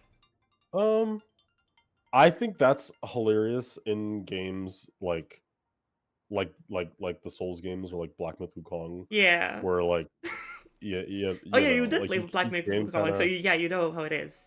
yeah. I think in this case though, it's like, you know, most people like practice mode levels or see it on YouTube. Like I think many people who are going into this who are like Well, yeah, that's want what the to beat it. showcase mod is. You know. Yeah, but like this is gonna be like really hard, right? It's like who would get all the way through the first boss without even knowing the second boss exists? I mean, there are people out there who would like, just grind this level. I guess, yeah. Will they grind it blind? I don't think so. That would be stupid. I don't you think know. so. Yeah, that would be so dumb. Like, why would you grind you- this you to beat could. it? Yeah, I guess you could, because I could You just could, go into a level and just grind it out, and then beat it. I guess people like that do exist. Do you think that RobTop would be against you making it like impossible to go in practice mode? No, because that's what the showcase mod would be like. There's a couple of like, there's ways for me to be like, hey, don't go into practice mode, you know. There's a couple Yeah. of levels. There's one that got legendary recently. Dash Legends, which at the beginning of the thing, it tells you like practice mode and like not recommended, something like that. Because I think that would be a fun way. Like, Yeah, do not play in practice a mode. lot. Okay. A much larger percent of people playing it would have to just go into it blind, and I think that'd make the experience a lot better for people because they wouldn't be able to just like memorize all of the attack patterns through practice mode. They'd actually have to learn it as they go through each boss. Yeah. Or, Yeah, unless they go in showcase and then just like fucking don't learn anything. Because this is the kind of boss where I think it's too hard for you to learn anything properly in showcase. But maybe, I don't know. It just depends on how much variation there is in the bosses. Quite a lot, yes. Yeah. From what I have like, learned, at least. If there's like, say for the first boss, say there's like 5 attacks or something, when you're watching the showcase, you're most likely going to see all 5 attacks happen like during, you know, that first phase. But like, you know, if there's like 20 variations, then you might go through the whole first phase and only see 10 of them. And so when you go and play it yourself, you have to memorize the extra 10 that might just pop up. Obviously, I'm kind of exaggerating. I hope there's not 20 variations, but like, still. What happened to Voyager? Like, what happened to Voyager? I'm working on it. It's just one of those things that I'm kind of slowly getting through because of different reasons. One of them being, I think this is better suited to what I want right now. I did say I'm kind of burnt out from like classic levels in general, at least from art levels because of GD Gangster Rap. So I'm like down to make effects and I'm down to make a platformer, and I was sick about it. Not down to do anything else right now. I'll get back to Voyager eventually. As someone who knows nothing about Dark Souls, this doesn't make much sense to me. I mean, those games are just like every enemy has the potential to kill you, even one if you're shot. at full health. Yeah. Like even like the little, like so in those types of games, they're usually just like there's a lot of major It's a points sack check, basically. in the environment that have like big bosses in them, and you get like, you know, various items and such for beating the big bosses. But in between those, just in the environment, there will be, you know, like smaller enemies.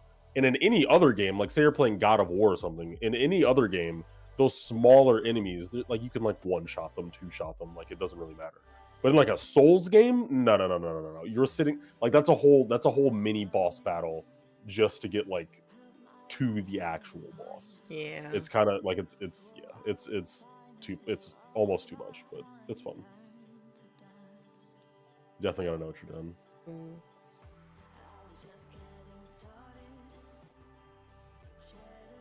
Hmm. Okay. It's... Okay, well, at least now it seems like I have a general idea of what I want. I think the healing will just not happen right now. I think the healing mechanic, it's good that we're talking about it, but I don't think they're gonna happen anytime soon.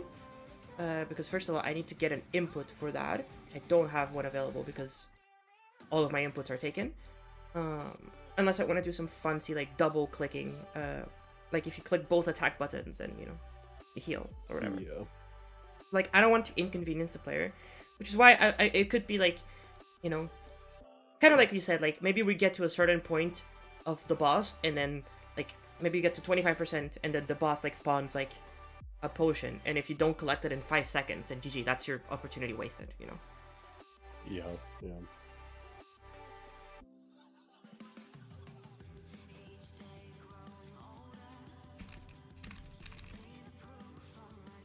I feel like the dash will have a lower cooldown, but we'll figure that out as we get there. The more, again, all of the physics and the gimmicks and stuff like that, like currently we have all of them done, you know?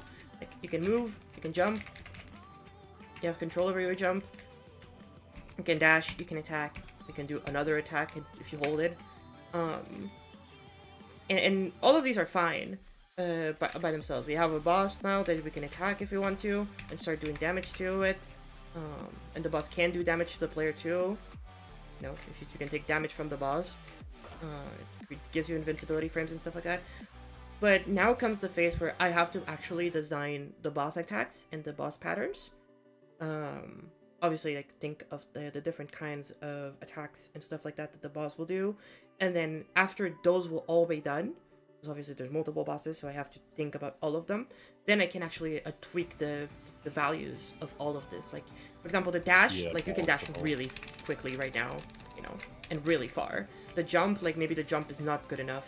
Maybe you fall too slow, or maybe you fall too fast. Maybe the movement is not fast enough to keep up with the boss. Maybe the attacks are too slow, you know. All of these things will be like micro-tweaked later on. But I think that for now, as a start, I think this is fine. I think that the next step is just like actually writing down everything that I kind of want to do for the boss. Because the player is basically done at this point. The player is just GG's. This could be the final version of the player for all I know. But at least all the mechanics and gimmicks are here.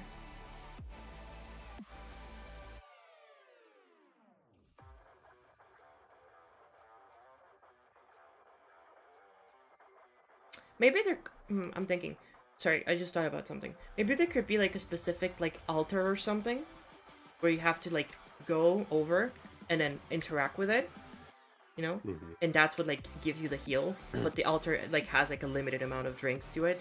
So you have to like not only make your way there and choose a moment where you're safe to do it. Because like you probably get stuck to an animation. But also there's a limited amount of them. What if the altar worked so that you have to take a certain amount of HP off of the boss before you can like trade the boss's HP for your own HP? Maybe. Yeah, maybe like the blood of the boss gets put into the altar. I guess that would work for the first boss. For the second boss, I don't know if that would work. I don't necessarily want that boss to be super bloody, so. That's right. Well, I didn't say blood, but... No, yeah. I get the blood. Is it boss after boss, or will there be a world 2? No, there won't be any exploration. At least not with these physics. I mean, I guess I could make exploration with these physics. I guess I could make exploration, but I don't necessarily want to.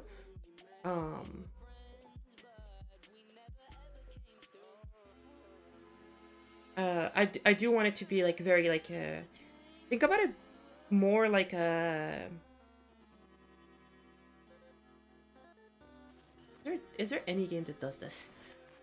It's like you have a story bit at the beginning, then the first boss, then story bit in between the two bosses, then second boss, and then story bit at the end.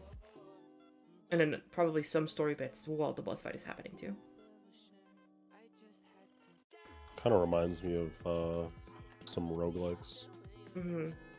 Oh, I guess Or so. like Yeah. you Like get like your intro, and then you do a couple run. rounds until you get somewhere, and then Yeah, you like do a little more Hades. lore. Mm. Yeah. Okay. Yeah. So kind of like that. I think that's kind of like the pacing. 'Cause I do think like the story is kind of like an important aspect of it, or at least dialogue. It's not gonna be like a full on blown cutscene, but there is gonna be like some dialogue.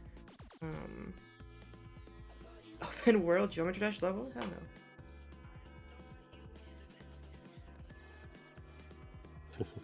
Hell no. Okay. Good to know.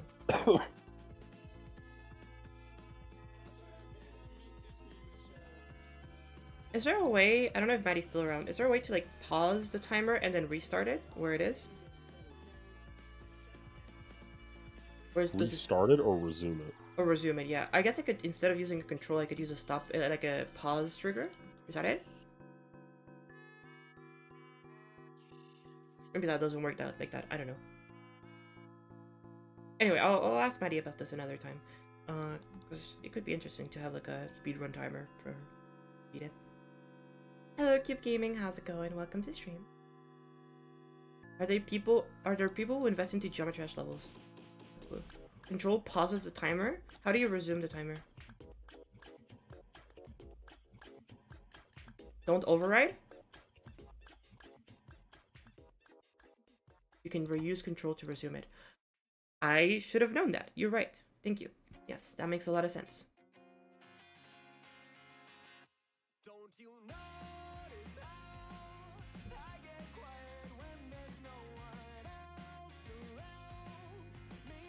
Okay. I think in that case, for today, chat, we're done coding. Now it's time for the less fun part for chat. I guess fun part for chat too, which is the concepting phase. We're gonna be concepting and choosing on ideas. So let me open up CSP.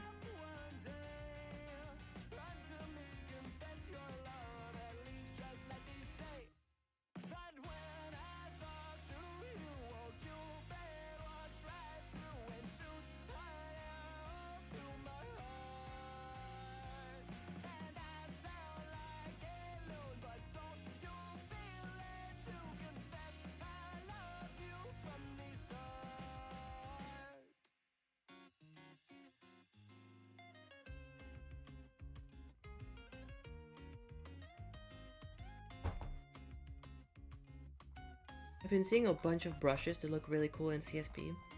And I kind of want to maybe start checking them out, but not today. Not today. Alright, chat. Let me prep my desk a little bit.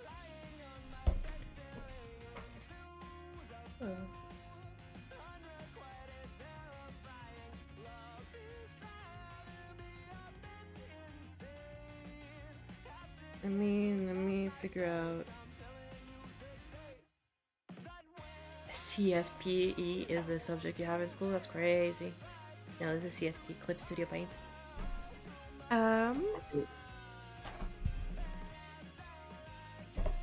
Computer science, physical education. Your physical education, your computer science. Hello, Pix. Is that the Cursed Thorn boss fight? Yep. I made the Cursed Thorn boss fight 10 times better. Lively.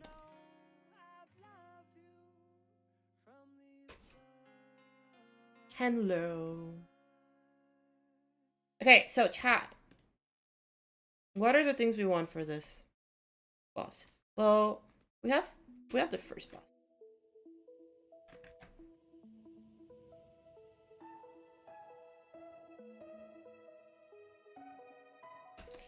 This first boss has a very interesting thing because it's a bigger boss. It is so there's gonna be two bosses. This first boss is gonna be a bigger boss. I still don't have the design fully locked down yet, but it is Valix's demonic form. Huh? Yeah. Because basically in this point she's possessed by something. So imagine big demon.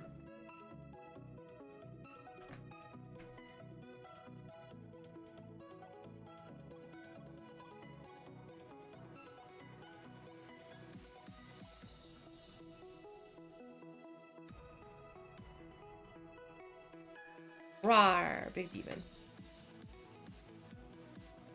Zero's here? No. What's up, Pixel? Just Actually, imagined me being here. this is what Sub Pixel sounds like. Rawr, demon.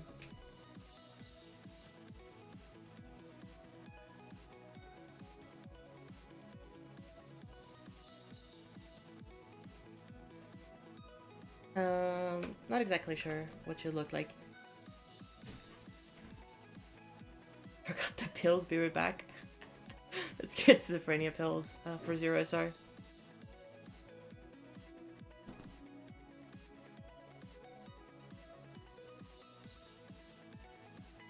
Okay, so let's just assume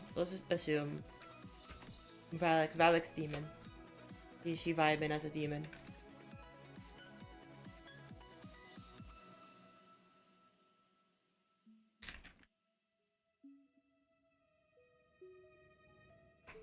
Here, let me get the old refs. Maybe we could use.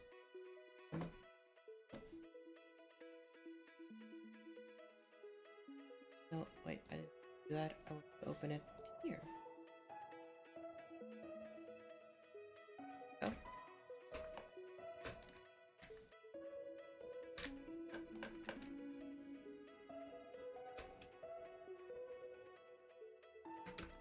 Big boobin.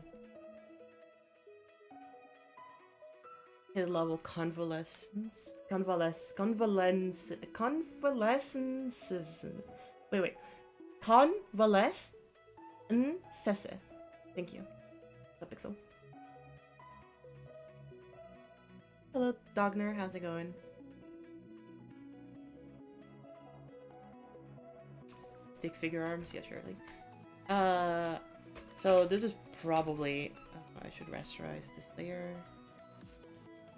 Okay. Raster layer? No. Rasterize layer, please. And thank you. So first form is probably something along the lines of this. But like, more demonic. Convalescences. Yeah. We probably have like the crown.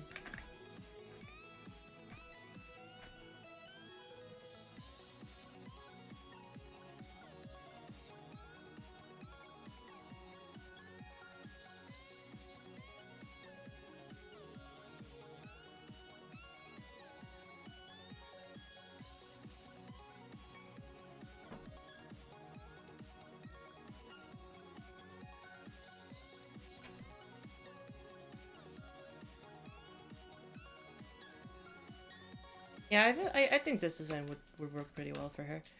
Oh, now that I think about it. For the fourth form, but she needs to be like a lot more menacing and... I'll need to rework her design, but let's go with that. So in here, she doesn't have her weapon. Just...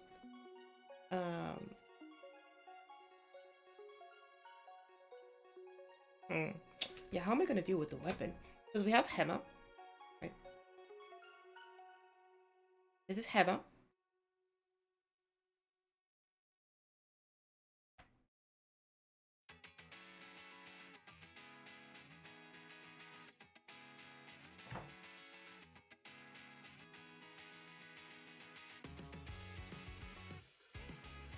Okay, yeah, just call. This is Hema. Hema has a big fucking spear.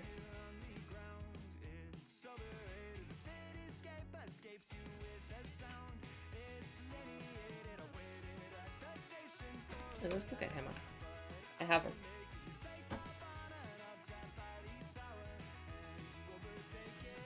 This is Hema. They look the same, chat. I don't know what you're talking about. These two look the exact same.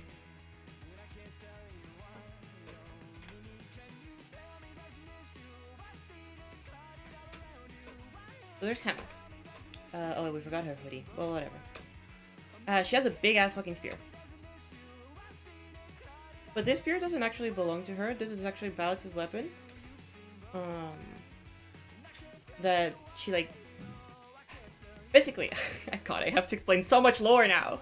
Ah! We have to explain lore. Okay. Well, we're doing lore explanation right here, Chad.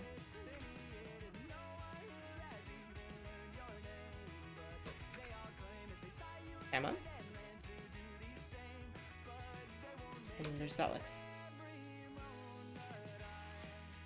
These two goobers are sisters.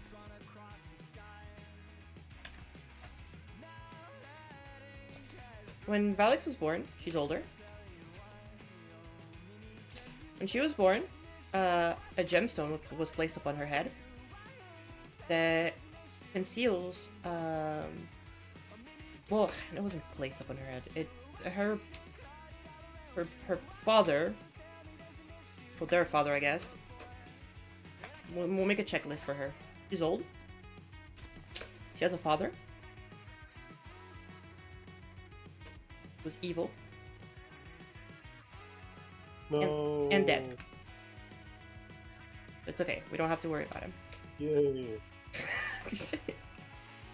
You can't hear him any, but he was like, no! And then I said he's dead, and he was like, yay! Okay, evil and dead. I'm not sure. There we go. Evil dead.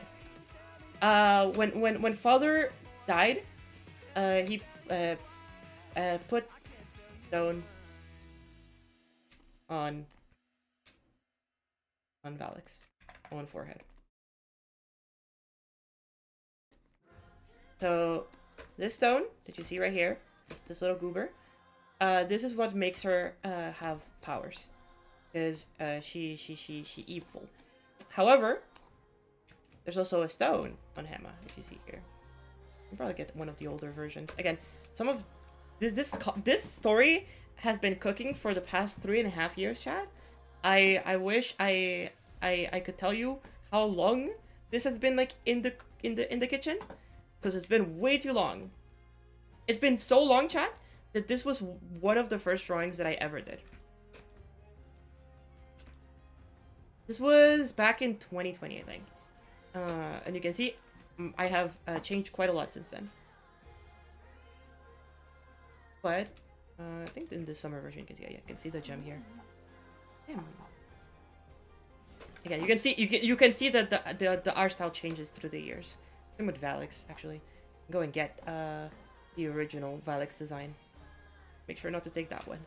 But this is the original Valix design. Well, here she's a panda, but it was for Valentine's. Again, her design has been very consistent ever since. Kind of amazing that it has been this consistent. And this was like the full like render that I did for her once. This was like 2 years ago, I think. This has not exactly aged the best in my opinion, but you know, things happen. Crazy, my signature is still the same. I'm good at like that. Yeah, this was a while ago. And you can see the spear design is like very similar to how it was before. Changed a little bit, but the concept of it is still the same.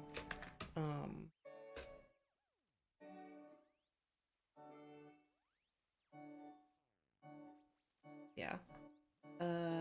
Actually, this was the first concept of Hema. This was the very, very first drawing that I did for her.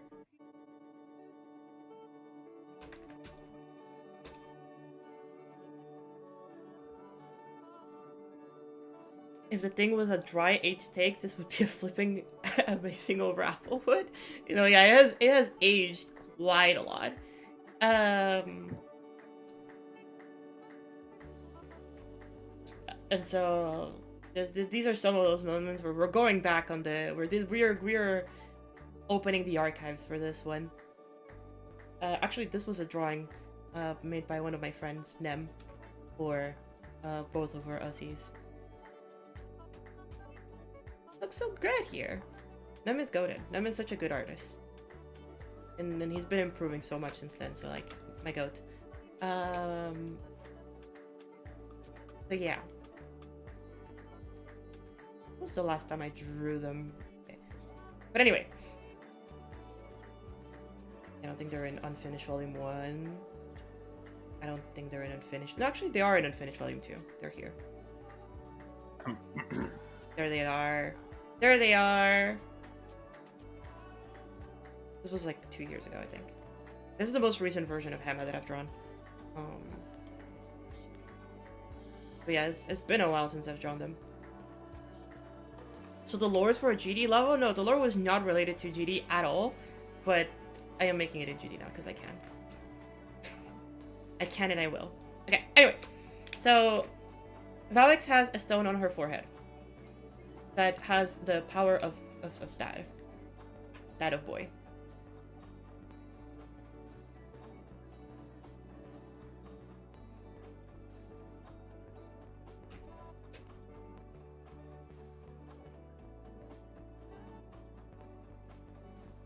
Actually, chat. I could probably open up the.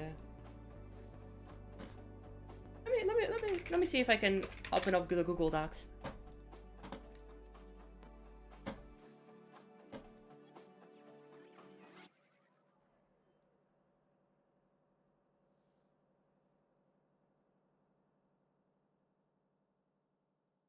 I can open up the Google Docs, but I need to be very careful with what I show, so that I don't accidentally leak like anything.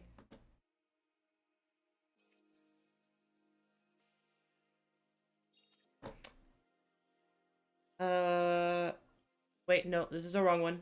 This is the wrong one.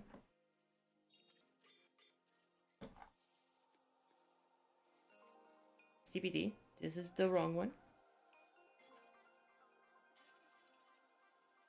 Is this one? This is PG. There you go. Leak anything like my email address and stuff like that. Personal information. So there's a couple of pages here of like lore on what I wanted this to be. In my conversations with Zender about it.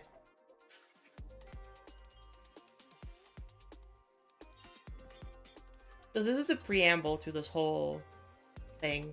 I wrote this back in a year ago, actually. Yeah, a year ago at this point. Close to a year ago.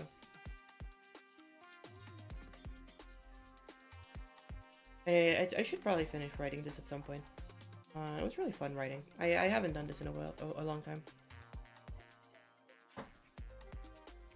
Anyway. So.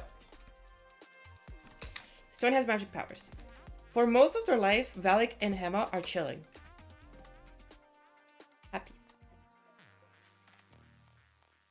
However, these stones that are on forehead and necklace are basically concealing the actual power that the character has.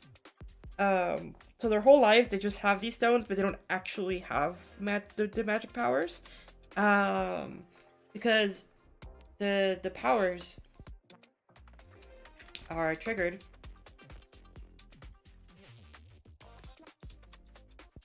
by the spear. So you see this little spear over here that Hema is holding right now? This spear is actually the reason as to why these powers like can exist. This spear basically like this little ball, red ball right here, basically channels their powers and gives them like it basically like powers them. It's basically like an energy source, and so all of their powers are basically like stuck there and they can't do anything about it. And when they get to like that, and it's being chilling. So we have that. The spear is gone, the power is lost. Exactly. So they don't have the spear for like most of like the story that I have written. However, Hema, I guess we should probably change the way that we're doing this graph.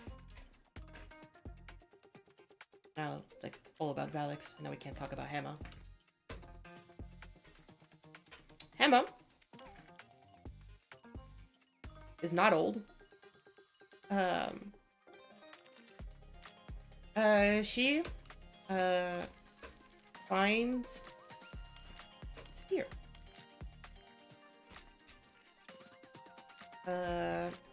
So how does she find the spear? Well, that's what the text, the 6-page text that I showed you earlier shows. Is basically the story of how she finds this. Which again, I'll still probably write it. I'll still probably finish it. I don't know. Well, at some point.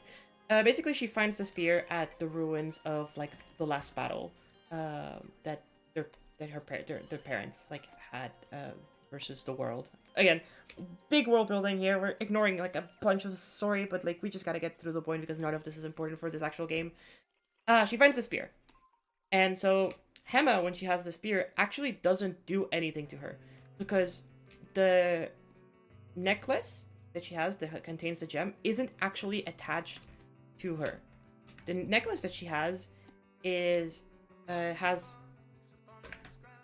so I guess what did I call them? It's like I called it a stone, but it's technically a gem. The stone on necklace has a protection. Has protection. I guess I should put that. So the necklace that she's wearing basically has like a layer of protection that separates how the stone interacts with the spear, and uses Hema as just like a conduit, basically. So she's chilling. She has like no issues. She's being chilling. So for her, since you know, and she doesn't have it directly ingrained into her skull, then she's fine. Necklace given by mom. So the mom gave the necklace. Necklace is protects her. Felix also has a necklace that is a protective necklace, also given by mom. But the necklace that she has doesn't seal the powers. Actually here.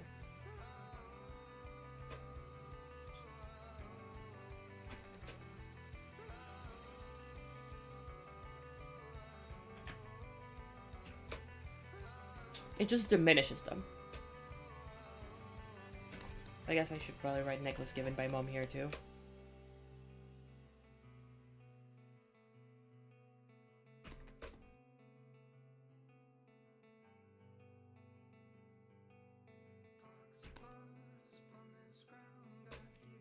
And then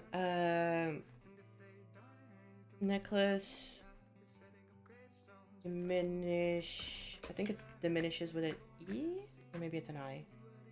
Zero. I'm sorry? How do you spell diminishes? With eyes. All eyes? I'm pretty sure. Diminishes. No.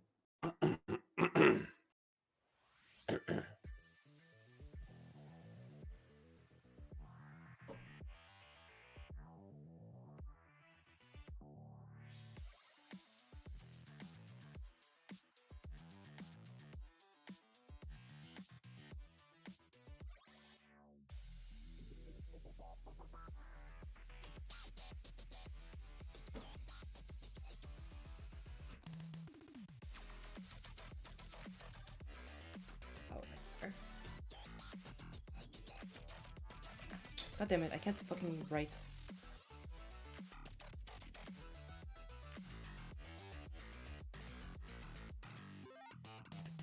Okay. Now, necklace diminishes power. I'm trying to think.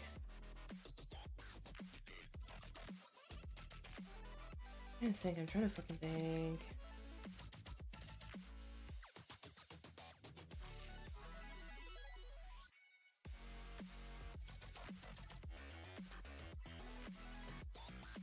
How do I explain this? Because this would I think conveying this part of the information just would be I guess the cutscene between the two could just like break the necklace, but in this one we didn't have the necklace originally. I mean, again, this design is old. I can always rework it. We can have the necklace break between phase 1 and phase 2, because basically the necklace is the only thing holding her back from like going berserk. You know, the crazy berserker. Anyway, Emma finds the spear and she's chilling. However, once Valix touches the spear, yes, if Valix touches the spear,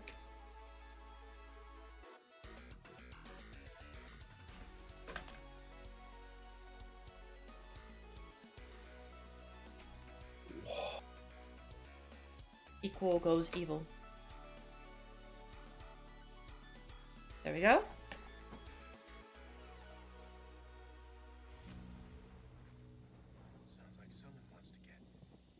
I am just speed running losses in Rocket League right now. This is terrible. Oh, I'm sorry to hear that. Goes evil.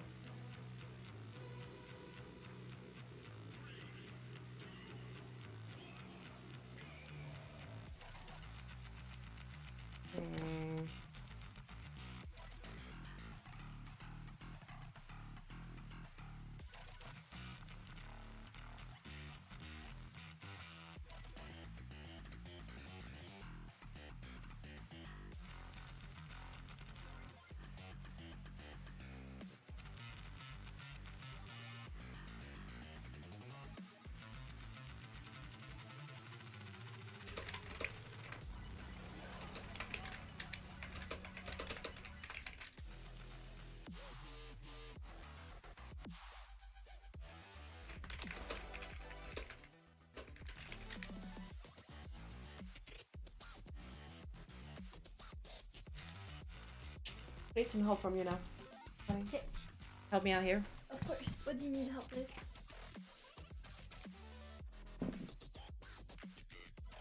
Because here's the thing. For Valix to go evil, she needs to touch the spear.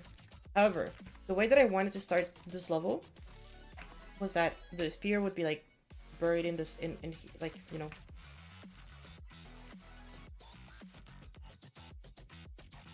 Be like this. Spear. Be there. And then Hema. Badass. Come and grab the spear.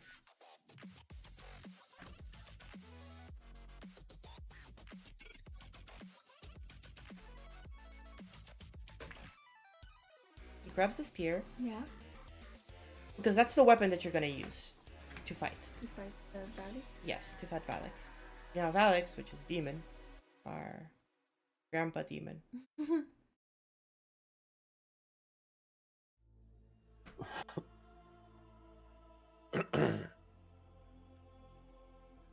Grandpa demon. She also has to touch the spear in order for her to be evil. Okay.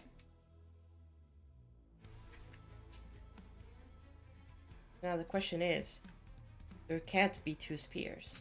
Or maybe there can be two spears. And that could be the solution. How do I make it so Valix is evil while having the spear and Emma has the spear? Because she needs to have the spear. Because that's the only thing that can actually damage Valix.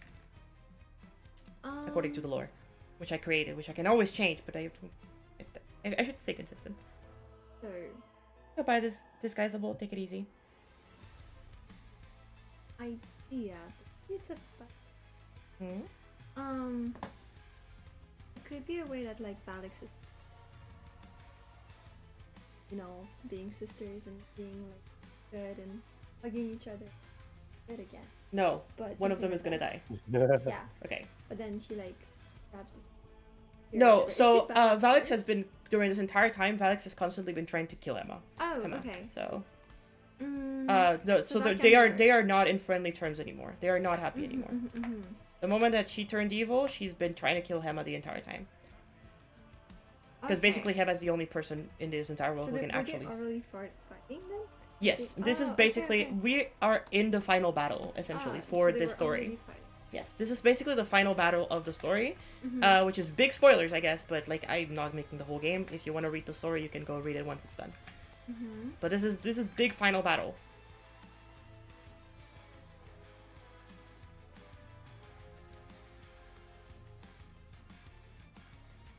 Okay, I think I get the point.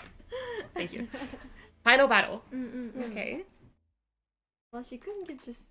Emma can just get pushed back by some sort of explosion. She grabs the spears. Something simple. Yeah, but how do they both get the spear? But Hema had the spear at the beginning, no? No, yes, he finds it, but then Valix takes it Yes. at some point at the start, Yeah. which is what makes Valix go evil. Okay. I guess she doesn't. Maybe she doesn't need to have it on her. Maybe she just needs to touch it, and then Hema has it the whole time. Hmm. I'm sorry. The Hema has this. Yes, because that is her weapon. Yeah. But Valix needs to touch the spear in order to be evil. Yeah, but Hema doesn't have to. No, That is it. Hema does not go evil. Well, not in this timeline. More low. Nor lore. Yeah, exactly. Ask the.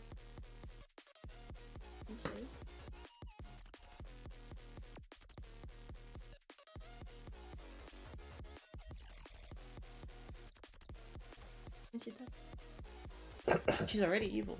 Oh, because It's fine. No. I'm not helping him. to You're do okay. this. You're tired. You've been in a sleepy mood all day, so you're good. Hello Gergen, how's it going?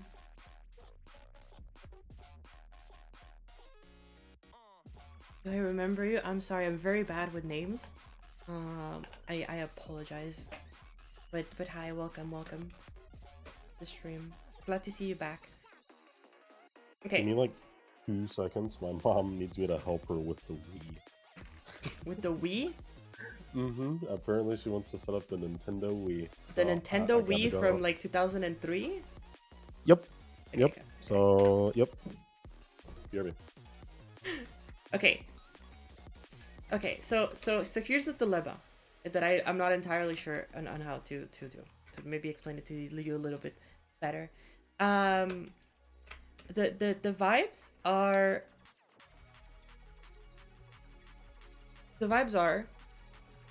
Hema has I guess I could change the story a little bit. Yeah, okay. Valix is hiding. She's hiding. She wants to get the spear too. Her goal is to get the spear. Because once she gets the spear, she becomes all powerful. At first, she only touches the spear, so now she is evil because it has triggered the powers, but she's not like fully powerful yet. She's not fully powered up. Because she doesn't have the spear, and because she also has the necklace that like blocks part of the power. So Valix is hunting Emma down, and Emma's trying to find a way to kill her, or like save her without killing her. During the whole story, she can't find a way, so she figures that the only way for her to live and is to kill her sister. I guess Valix could just be like Hema could just be like existing, and then Valix just kind of shows up and hunts her down. Okay, you can write that down. What was your down? How I could have both of them have the spear, but they don't need to have the spear. Valix just needs to touch it. Okay.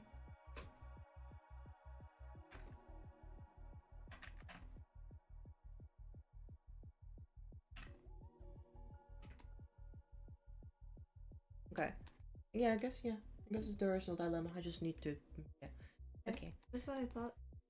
At the big Yeah. one would touch evil. Yeah, but I don't know if I need to show that in this. I think should. Like, yeah, I don't know. Maybe.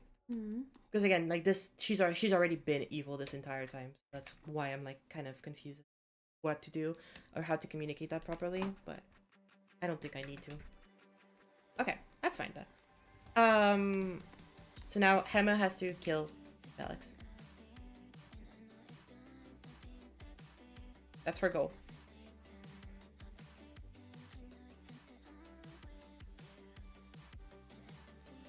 And then her goal is hunt Emma.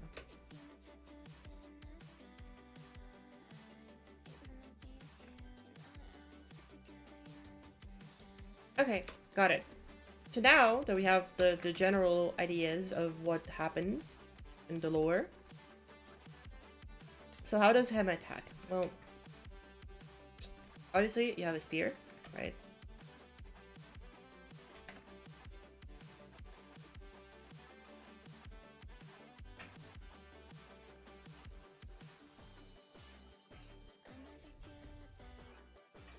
How is she gonna be holding the spear? I think that she should probably be like in an attack stance, like kind of like this, kind of like hunched over, or Mm. Here, you're gonna be you're the only one who sees this because I.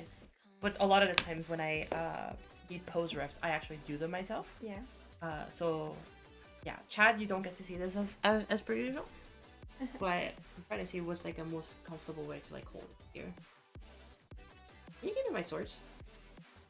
I know it's a sword and not a spear, but I think I can still hold it like a spear, and I think they should be on the right.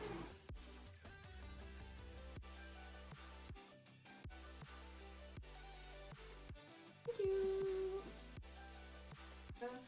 So, assume this is a spear. How do you hold a spear? Are my commissions still open? Yes, they are. You can contact me through Discord, or Twitter, or Blue Sky. And if you contact me through there, you can contact me through there for the commission. And yeah, but yes, they're still open. I should probably do like a post for that, but maybe not right now. Hello, Bruno. How's it going? Second day in GD? No. Day 2, working on this project. Not second day in GD. Okay, think about it. Here, it's. I have a sword, but Chad, the sword is not long enough. I have a longer sword. You do, but it's too big. It's at 2 that meters point. long. Maybe not. Yeah. Like this. Yeah, because I don't know if I want it to be a one-handed spear or like a two-handed spear. Like if you have it one-handed, you can have a lot more fluid in terms of how you can control it. Sorry. I'm a bit scared because You he's can holding move a little bit. I am sword moving, so and I'm being careful not to hit you. careful. I'm chill. Yeah, I'm very. Okay, we have a sword. I guess a spear, and then I guess two-handed makes more sense, right? Also for the animations, for her idle animation, it could be something like her holding it like a combat stance. I think something like this could be very nice for a combat stance. Okay. No, yeah, I mean, again, I don't have much to Yeah, work with, but like, because it's heavy. yeah, I guess sword attack would be something like, and that would be like the, and the big attack would be like a, ow. Okay, not like that. More like a, oh, I guess, yeah, like this. Yeah, big attack could be like a, ha. And then small attack could be like a, Box situation.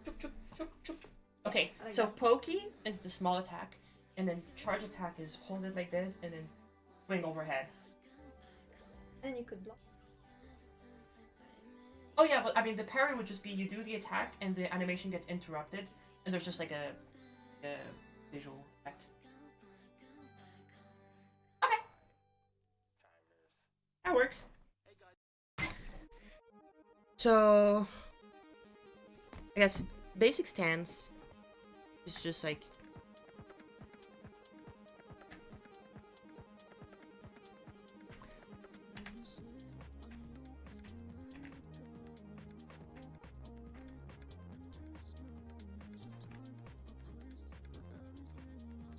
where are my legs positioned?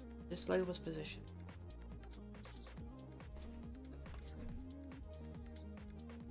This leg is kind of positioned frontwards and then kind of like this. Or like the foot sticking out like this. And then the other leg is kind of like...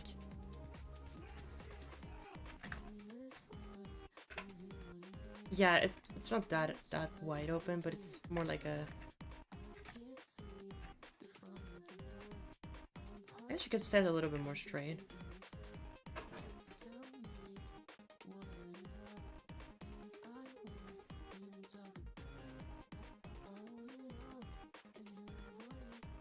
Thank you for the help, love.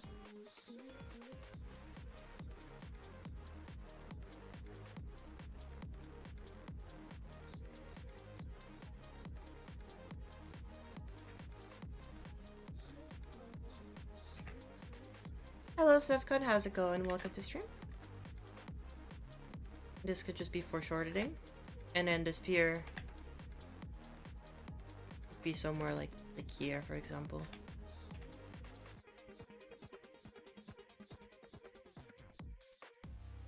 having fun dancing around with this sword? Yes, fighting. Fighting? Okay, I see. Thank you.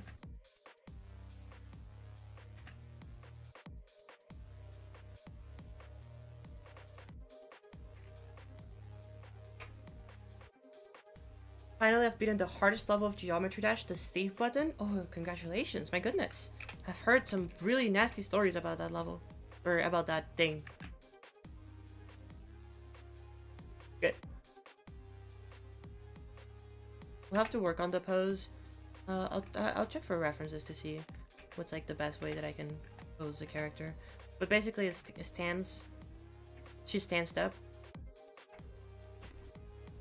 And then, obviously, attack. Slightly different.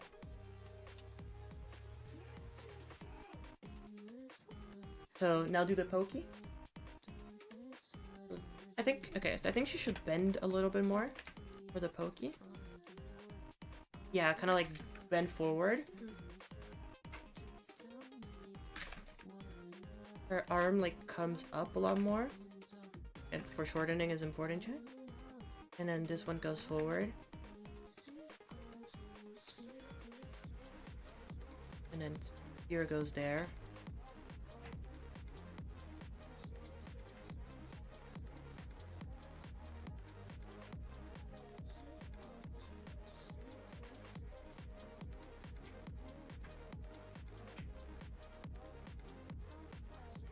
Pressing load instead of save after working on a level for 2 days? That's crazy. Okay, so she does that. She pokes forward, or this for the slow attack, and then okay, and then the big swing. Yeah, the other way around. No, that way, but higher up. Turn on. Oh, the other way. Good job, love. I hit some stuff. You're getting there. Okay, so in that case, she's even more straightforward. It's kind of like leaned back a little bit, actually, now that I think about it.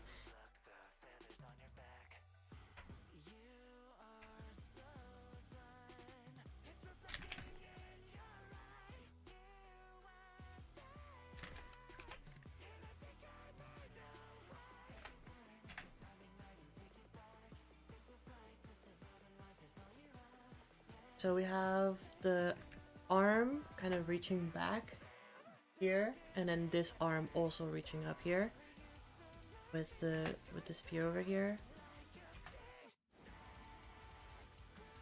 Okay.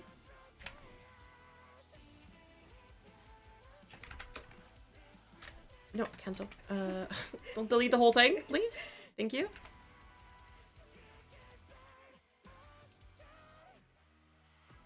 I failed. Did you not manage to get the Wii working? No.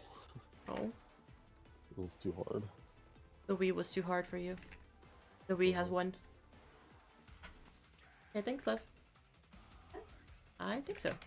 Yeah, good. Arms work. Yeah, I figured.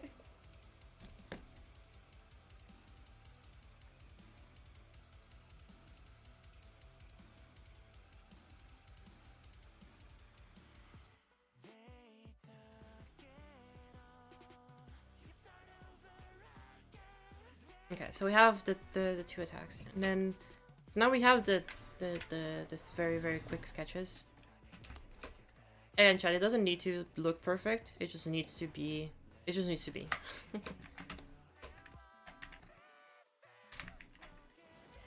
They just need to exist somewhere so that we can easily like adjust them. Okay. Now we have Hema's attack patterns, and then Valix. So obviously Valix will be start off as more of a. She'll start like as a boss, like kind of in the back.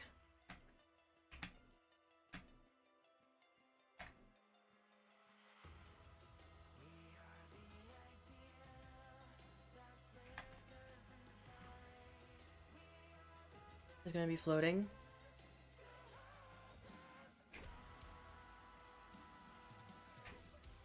Wait, so what did your mom want to do with the Wii? Oh, hello? You still here? Oh, I'm sorry. What's up? What did your mom want to do with the Wii? Oh, my little cousins are here. Oh, So yeah, that she makes wanted a lot to more set it up sense. for them. Yeah, I didn't know they were here either.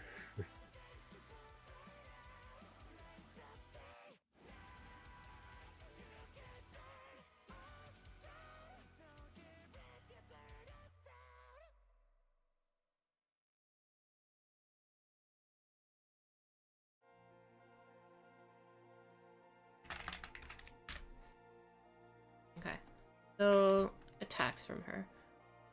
Obviously I do want to give her a weapon. I don't want all of her attacks to be magic attacks. But I do think there has to be like at least some magic attacks. It can't be parried, because if you can parry every single attack, that might be a little bit too OP, right? Unless I make the window frame of the timing just insanely strong, like insane.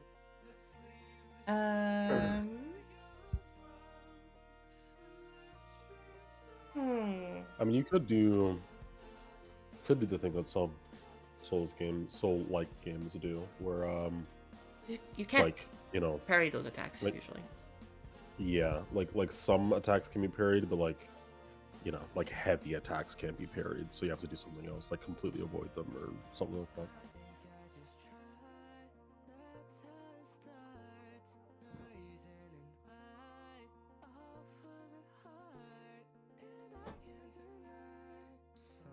Oh, we gotta be careful. The Penthouse could lose a level in boosts. I haven't really kept track of it for a while. No, it just gave me like a warning. Yeah. Um, I'm actually not sure what, like, if we'd lose anything. emotes, stickers, I would assume, maybe? I don't know. Just what level are we right now? I just don't know. Well, we're 2 right now.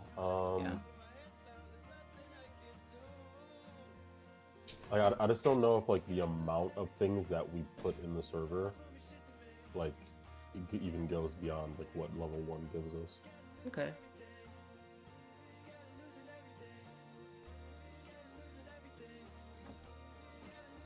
Good job, Tsukimoto.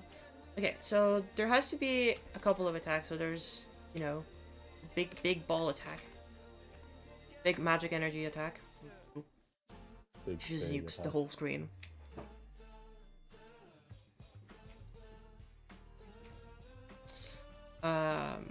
Then there's laser attack.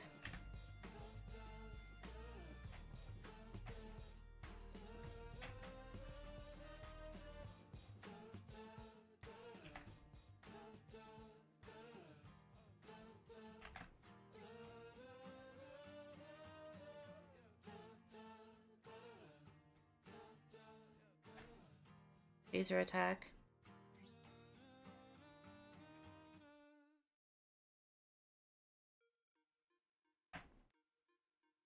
Goes pew pew pew, right? Hmm.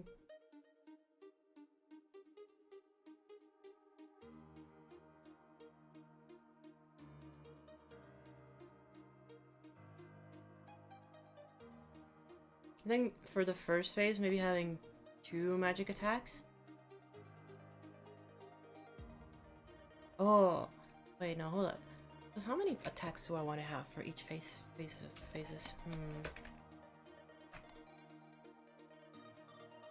An interesting idea. So,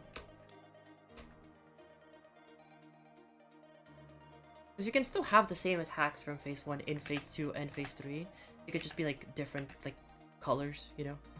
Or like slightly different, but like it's the same like logic behind them.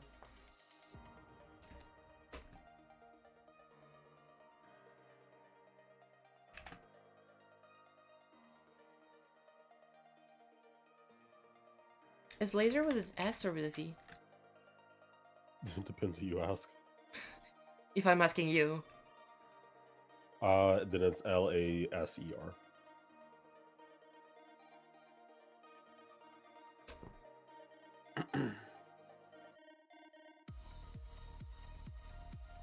Okay, there will be an attack where she will like dash. She'll like dash towards you.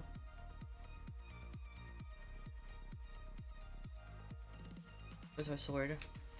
Dash slash. Let's call it the dash slash because I think it's funny.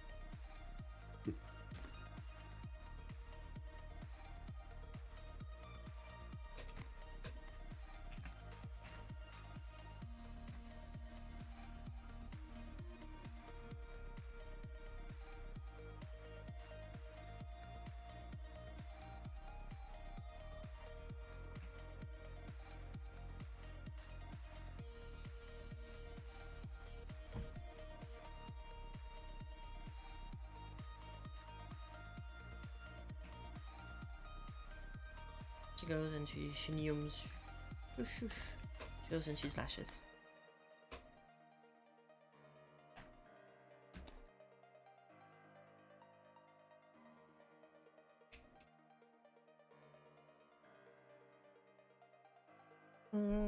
What else can she do?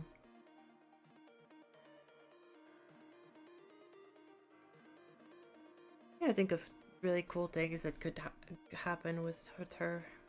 Do you have any ideas, Love? Any attacks that maybe she could do? Alex. So she has magical powers and she also has her sword. What do we mean by magical powers? Like Doctor Strange magical powers? Like, what do we mean? What powers do you? Well, we have, she launches a really big ball of energy at you, Yeah. she launches lasers, and she takes her sword and rushes at you and hits you.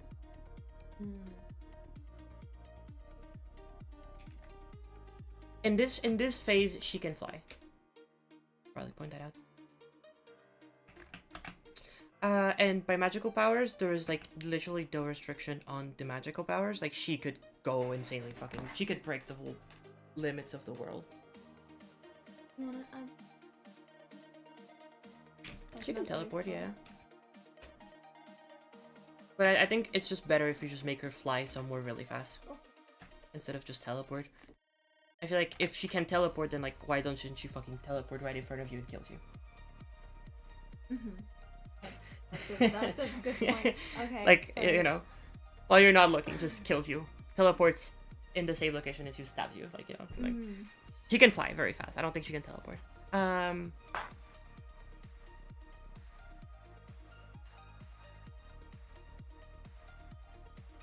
Gaming indeed.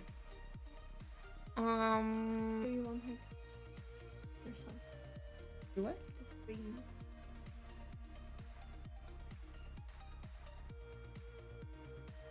I think freezing the player is it's not something that I enjoy. In games, like I don't like it. It's like like you're stopping my momentum. That's fucked up. I'll just use me.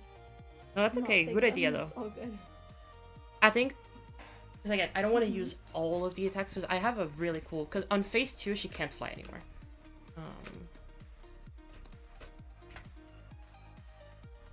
These over here. Because I have some ideas for phase 2. She can't fly.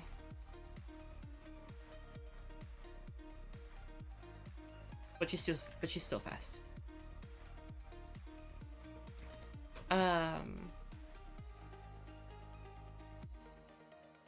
However, what I thought was cool is that when she like swings her sword, it like it projects. It's like a projectile. Oh, like a big slash. Yeah, like a big slash.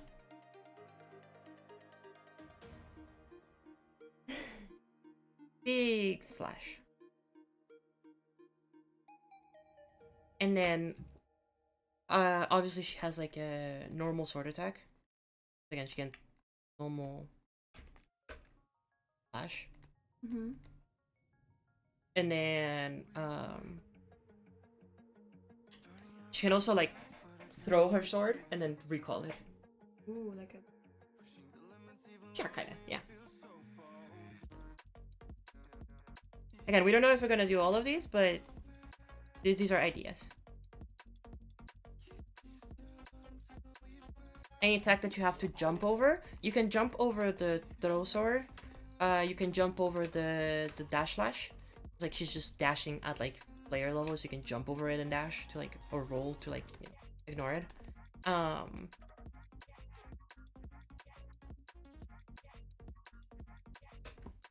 I also want to have like multiple attacks. There's an attack that in Elden Ring like Melania has, which is one of my favorite bosses in the game, where she like does like 5 flashes, like 1, 2, 3, 4, 5, and those happen in like 1 second. It's like, and she does like that like super fast, all around her, which I think works better for the second phase. Actually, I can keep it.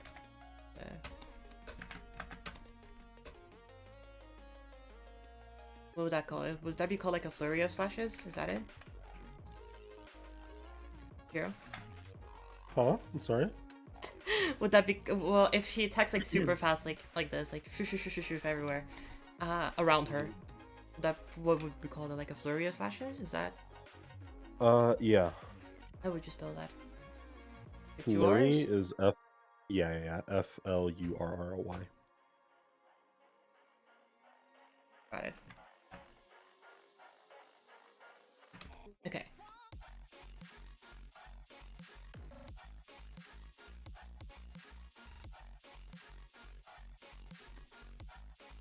And then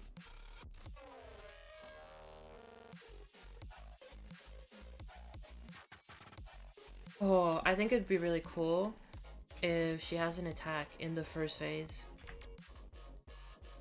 where she like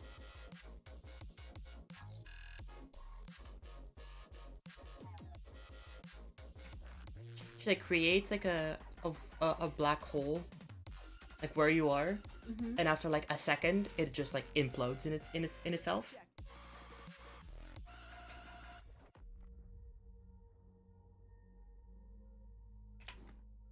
Yeah, I think that could be cool.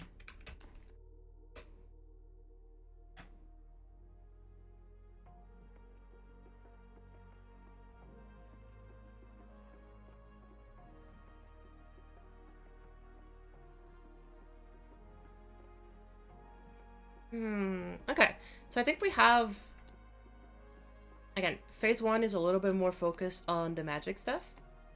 Nuke, laser, dash slash, can fly really fast. The black hole, I think that's fine. Obviously there could be like just, you know, like the classic of like she like throws like a ball at you and it follows you, right? Like ball of energy that follows you.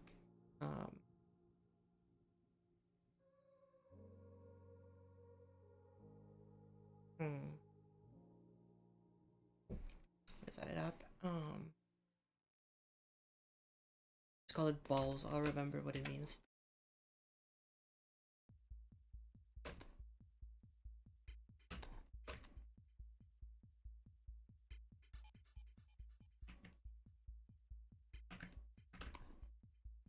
Okay. We have these attacks for the phase 1. We have these attacks for the phase 2, which is more centric on her like fighting you one-on-one with the sword.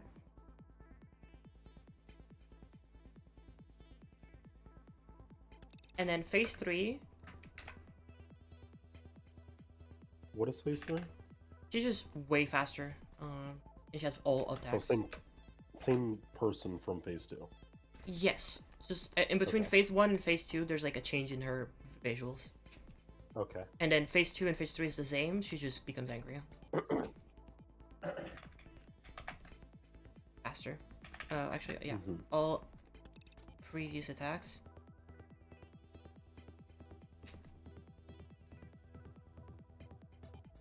Faster. I don't know if she should use her magic first or her sword first. Like maybe she uses her sword first, and then she uses the magic, and then she uses both of them.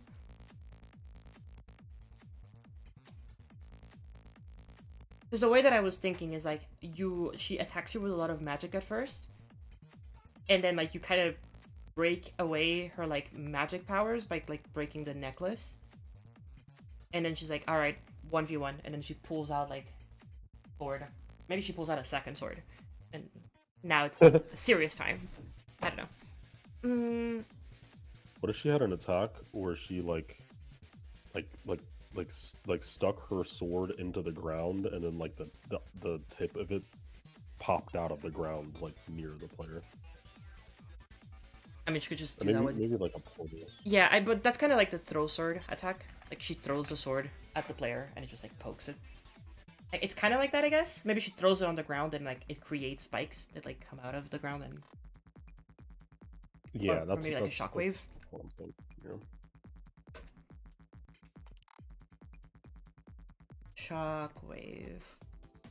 Shockwave. No, I don't think I want to have add-on enemies, because I want the battle to feel very intimate between these two. Like, it is, like, more for the narrative perspective that I want them to just be these two together. And I want them to be, like, fighting, and I want it to feel like a fight to the death. Between the two of them. This is a character you'll be drawing in GD and mapping this to the sprite? Yes. These are the boss and the main character. And we're figuring out attacks and stuff like that.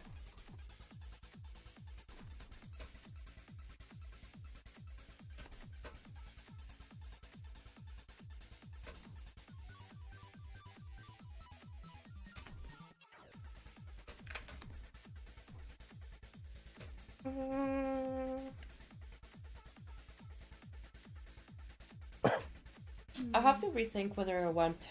Because I do kind of want the magic on phase 1. Because I think it's, like, more flashy. I think it's cool. Like, have her seem very powerful at first, but actually she's more powerful when she's just 1v. Because I think a lot of people will think, like, magic is, like, more power. But I think it would be really cool if she's even stronger when she's not using her magic. Like, what if the magic is just limiting her? And the moment that she actually starts using her sword, she, like, becomes way stronger. I feel like that would be really cool. so long as like visually you can prove that, like it has to still look more impressive. Yeah, you know, she like, has with to the be sword, way more but, menacing with the sword. Yeah. It's just magic is like so easy to make look pretty. Yeah, but that's the thing. I think that's why I want to change her design, for her to look like way more scary in terms of like character design. Because like if you make her look scarier, if you give her a really really big sword, and she just moves really fast, then yeah, no, she like that's scary as shit.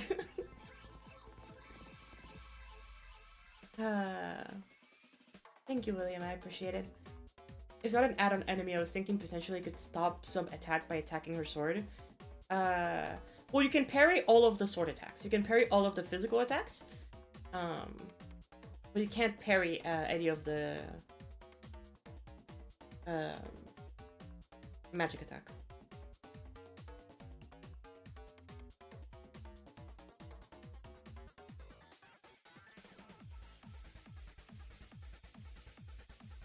I also think we have a good variety of attacks at this point. You know? Like, first phase has 1, 2, 3, 4, 5 attacks. Like, that's not bad. Let's see if it's just the first phase. And then second phase has 1, 2, 3, 4, 5 attacks again. And then phase 3 has 10 of them, so...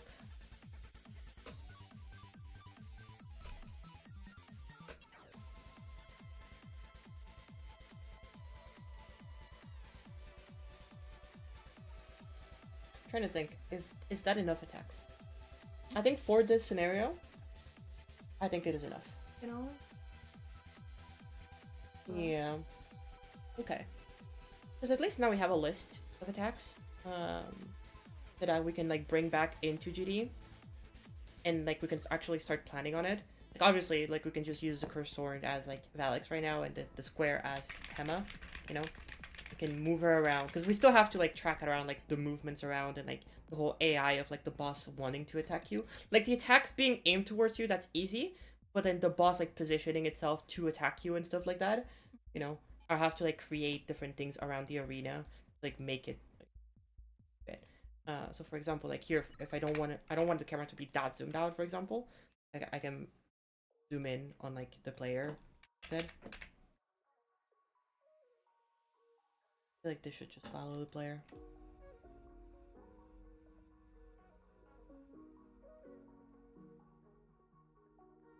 Oh, whatever. It doesn't matter. But yeah, I'll tweak this later to like adjust the camera to the player and stuff like that. But like, the screen shouldn't cover the whole thing.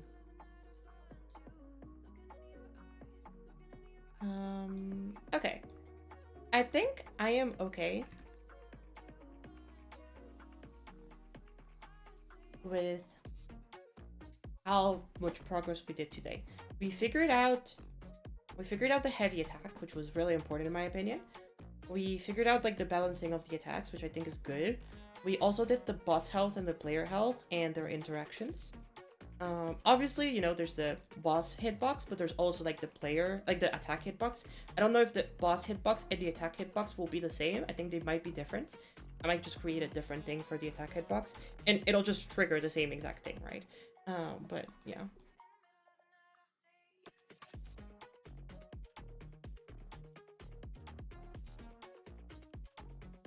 I'm pretty happy with how this is looking, chat. I don't know about y'all, but this is looking more and more complete now, the more that I see it. Alright. I think we're gonna leave it here for today, chat. Thank you all very much so much for being here and watching. I appreciate it. I want to get more, like, I think next step will be to actually design the characters and start like animating them. Obviously there's going to be like different animations depending on the attacks, but I think I want to animate the main character first.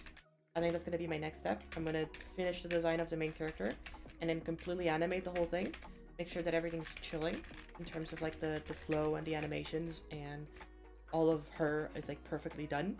And then after that we'll get to like the actual boss. And that way I can start coding the logic with you, because you're gonna help me, right? Yeah, I would love. But yeah, we're gonna be teaching her how to trigger works and stuff like that.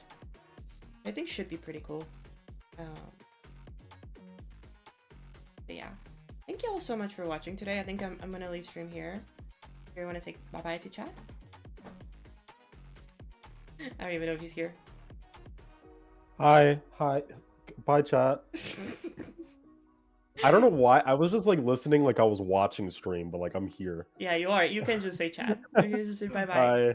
Alright, chat. Bye, chat. I'll see y'all very, very soon. Actually tomorrow. Remember, tomorrow we're gonna have the drawing stream doing the body pillow. It'll take a while. But then yeah, we'll be chilling and have a great time this week. I hope y'all have a great rest of your days. I appreciate y'all for all the support. And I'll see y'all very, very soon. Bye-bye!